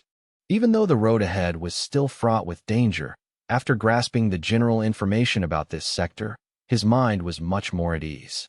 As long as he remained a nobody, no one would pay attention to him. A long while later, the corner of Chen Meng's mouth ticked up. He rested his hands behind his head and chuckled softly. I'm looking forward to the days ahead more and more. Everyone is just too brutal. How about I bring peace to them all? It sounded very humane, but his methods probably wouldn't be. Time slowly passed. When Chen Meng was woken up by the notification sound in the control room, the planet cruiser was already approaching the mineral planet. He freshened up, lit a cigarette, and walked over to the floor-to-ceiling window of the control room, looking out at the mineral planet ahead. The size of this planet was much smaller than the Azure planet, not even 1/30th of its size. It looked like a forgotten underworld ghost ship, suspended in eternal darkness, like a rusted gear stuck in the middle of the universe. If an underworld ghost ship truly existed, it would probably look exactly like this place. A few dozen minutes later, the planet cruiser slowly descended, hovering less than a few dozen meters above the ground. With a low rumble, the ship landed steadily on the surface of the mineral planet. This place was exactly 0.3 light-years away from the Azure planet.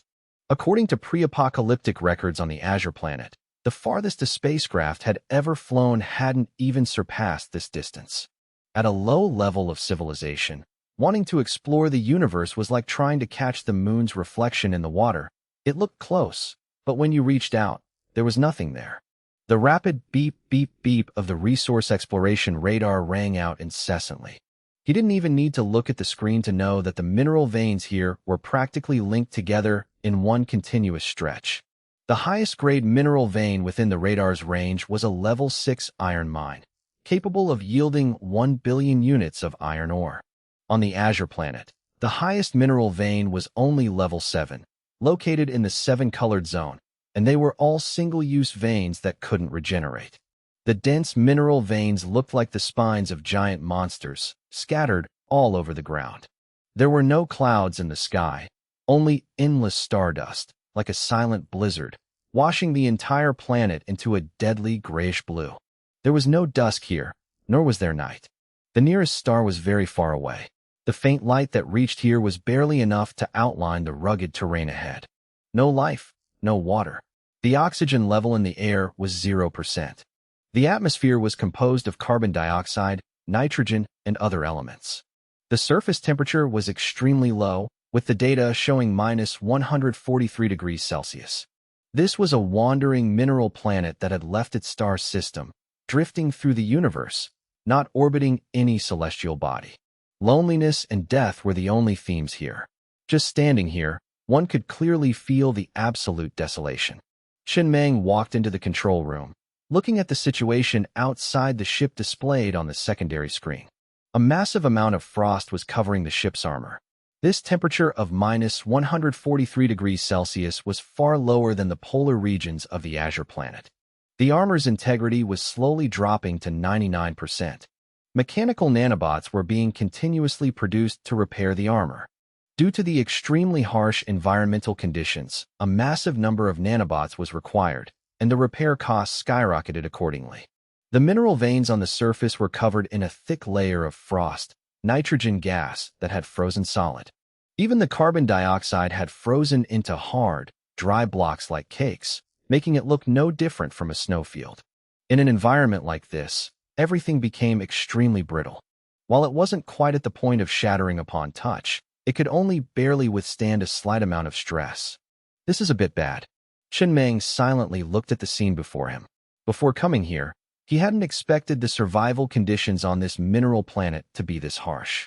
In this environment, residents absolutely could not disembark. Stepping off the ship meant instant death. The atmospheric pressure was extremely low, practically a vacuum. A naked human here would have 3 ways to die: freezing to death, suffocating, or having their bodily fluids instantly boil. Very thoughtful. No shortage of options. What he was most worried about right now was whether his mining robots could operate in this environment. Definitely not. In the control room, Xiao AI spoke with a tone full of regret. I told you, those mining robots are complete industrial trash, built with the cheapest costs. They fundamentally cannot operate normally in such harsh terrain conditions. It seems we can only abandon this mine and prepare to head to the Casa Civilization Federation. This planet cannot be mined normally. Let's test it out. Chen Meng pressed a button on the control panel. Hatch number 10 slowly opened, and hundreds of mining robots carrying pickaxes marched out, heading toward the nearest mineral vein. These robots looked incredibly simple. No simulated skin, no protective armor. Just a mechanical frame with a few exposed wires, and certainly no smart chips to speak of. After all, the cost to build one such robot was only 2,500 units of iron ore. That amount wasn't even enough to buy a refrigerator. The hundreds of robots quickly approached the mineral vein, stopped, raised their pickaxes, and struck down. 10 minutes later, Chen Meng's expression gradually turned strange. The robots didn't shatter, the pickaxes didn't break.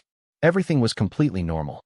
In fact, perhaps because the harsh environmental conditions made the mineral veins more brittle, the mining efficiency had actually skyrocketed. Previously, one robot mining for an hour could only dig up 1 unit of resources. Here, in 10 minutes, they had dug up 10 units. That was equivalent to a 60-fold increase in efficiency. It seems. Chen Meng hesitated slightly. It seems cheap stuff can be good too. Right at that moment, the control room door was pushed open. Xiao AI walked in from outside, standing before the floor-to-ceiling window and looking down at the scene below, her voice full of disbelief. How is this possible? How can that industrial trash still operate normally in such a harsh environment? According to the data, they shouldn't be able to mine at all. Maybe they're cheap, but they aren't trash. Chen Meng walked over to the window and smiled.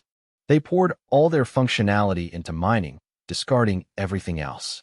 When the mechanical civilization designed this blueprint, they must have considered operating in harsh environments like this. They aren't industrial trash. They're all treasures. Wave after wave of mining robots swarmed out of the planet cruiser, officially beginning the mining operation.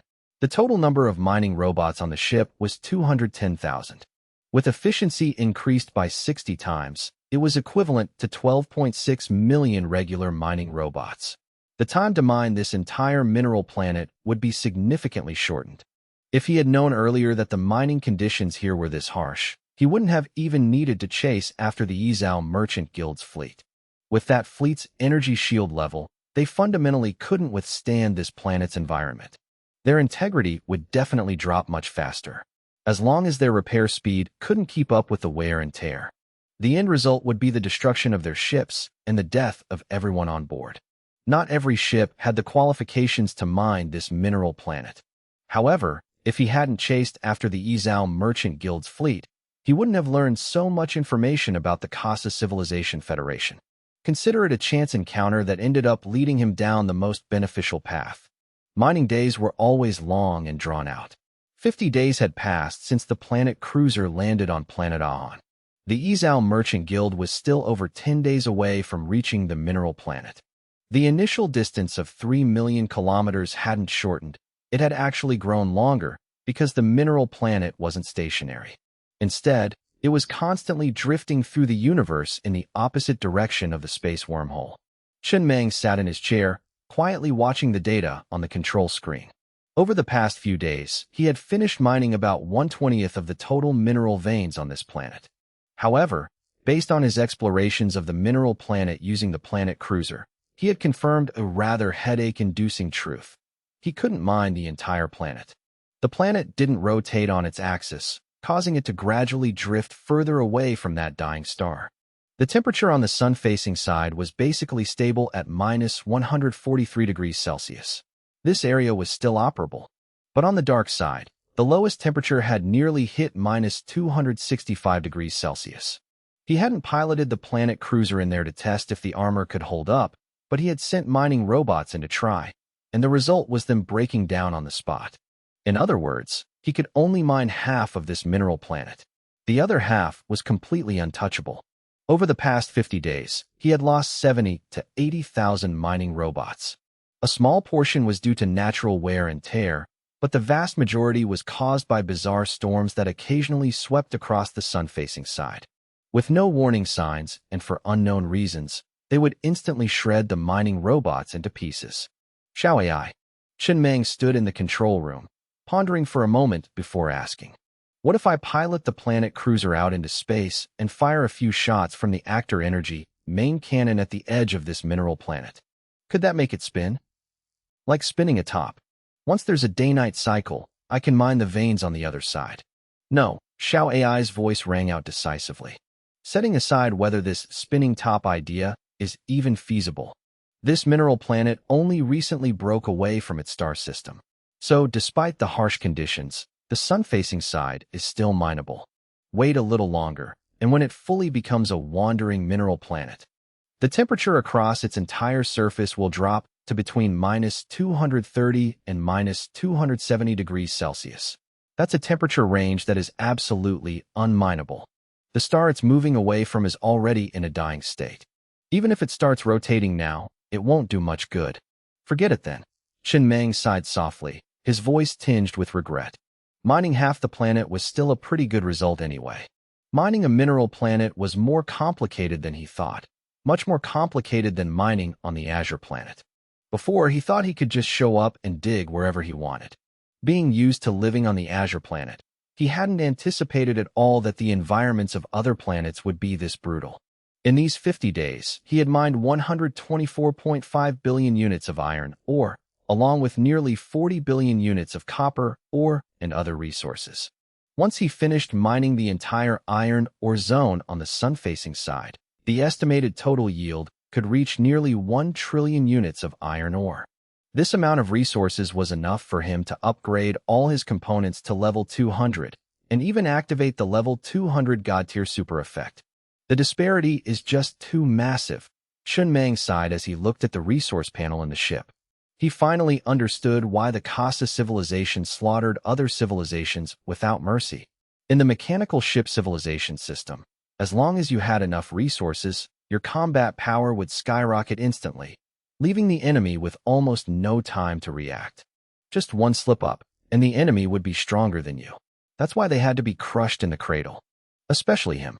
Under the condition of absolutely not needing Morphi Stone, no matter how many resources he had, he could digest them all cleanly.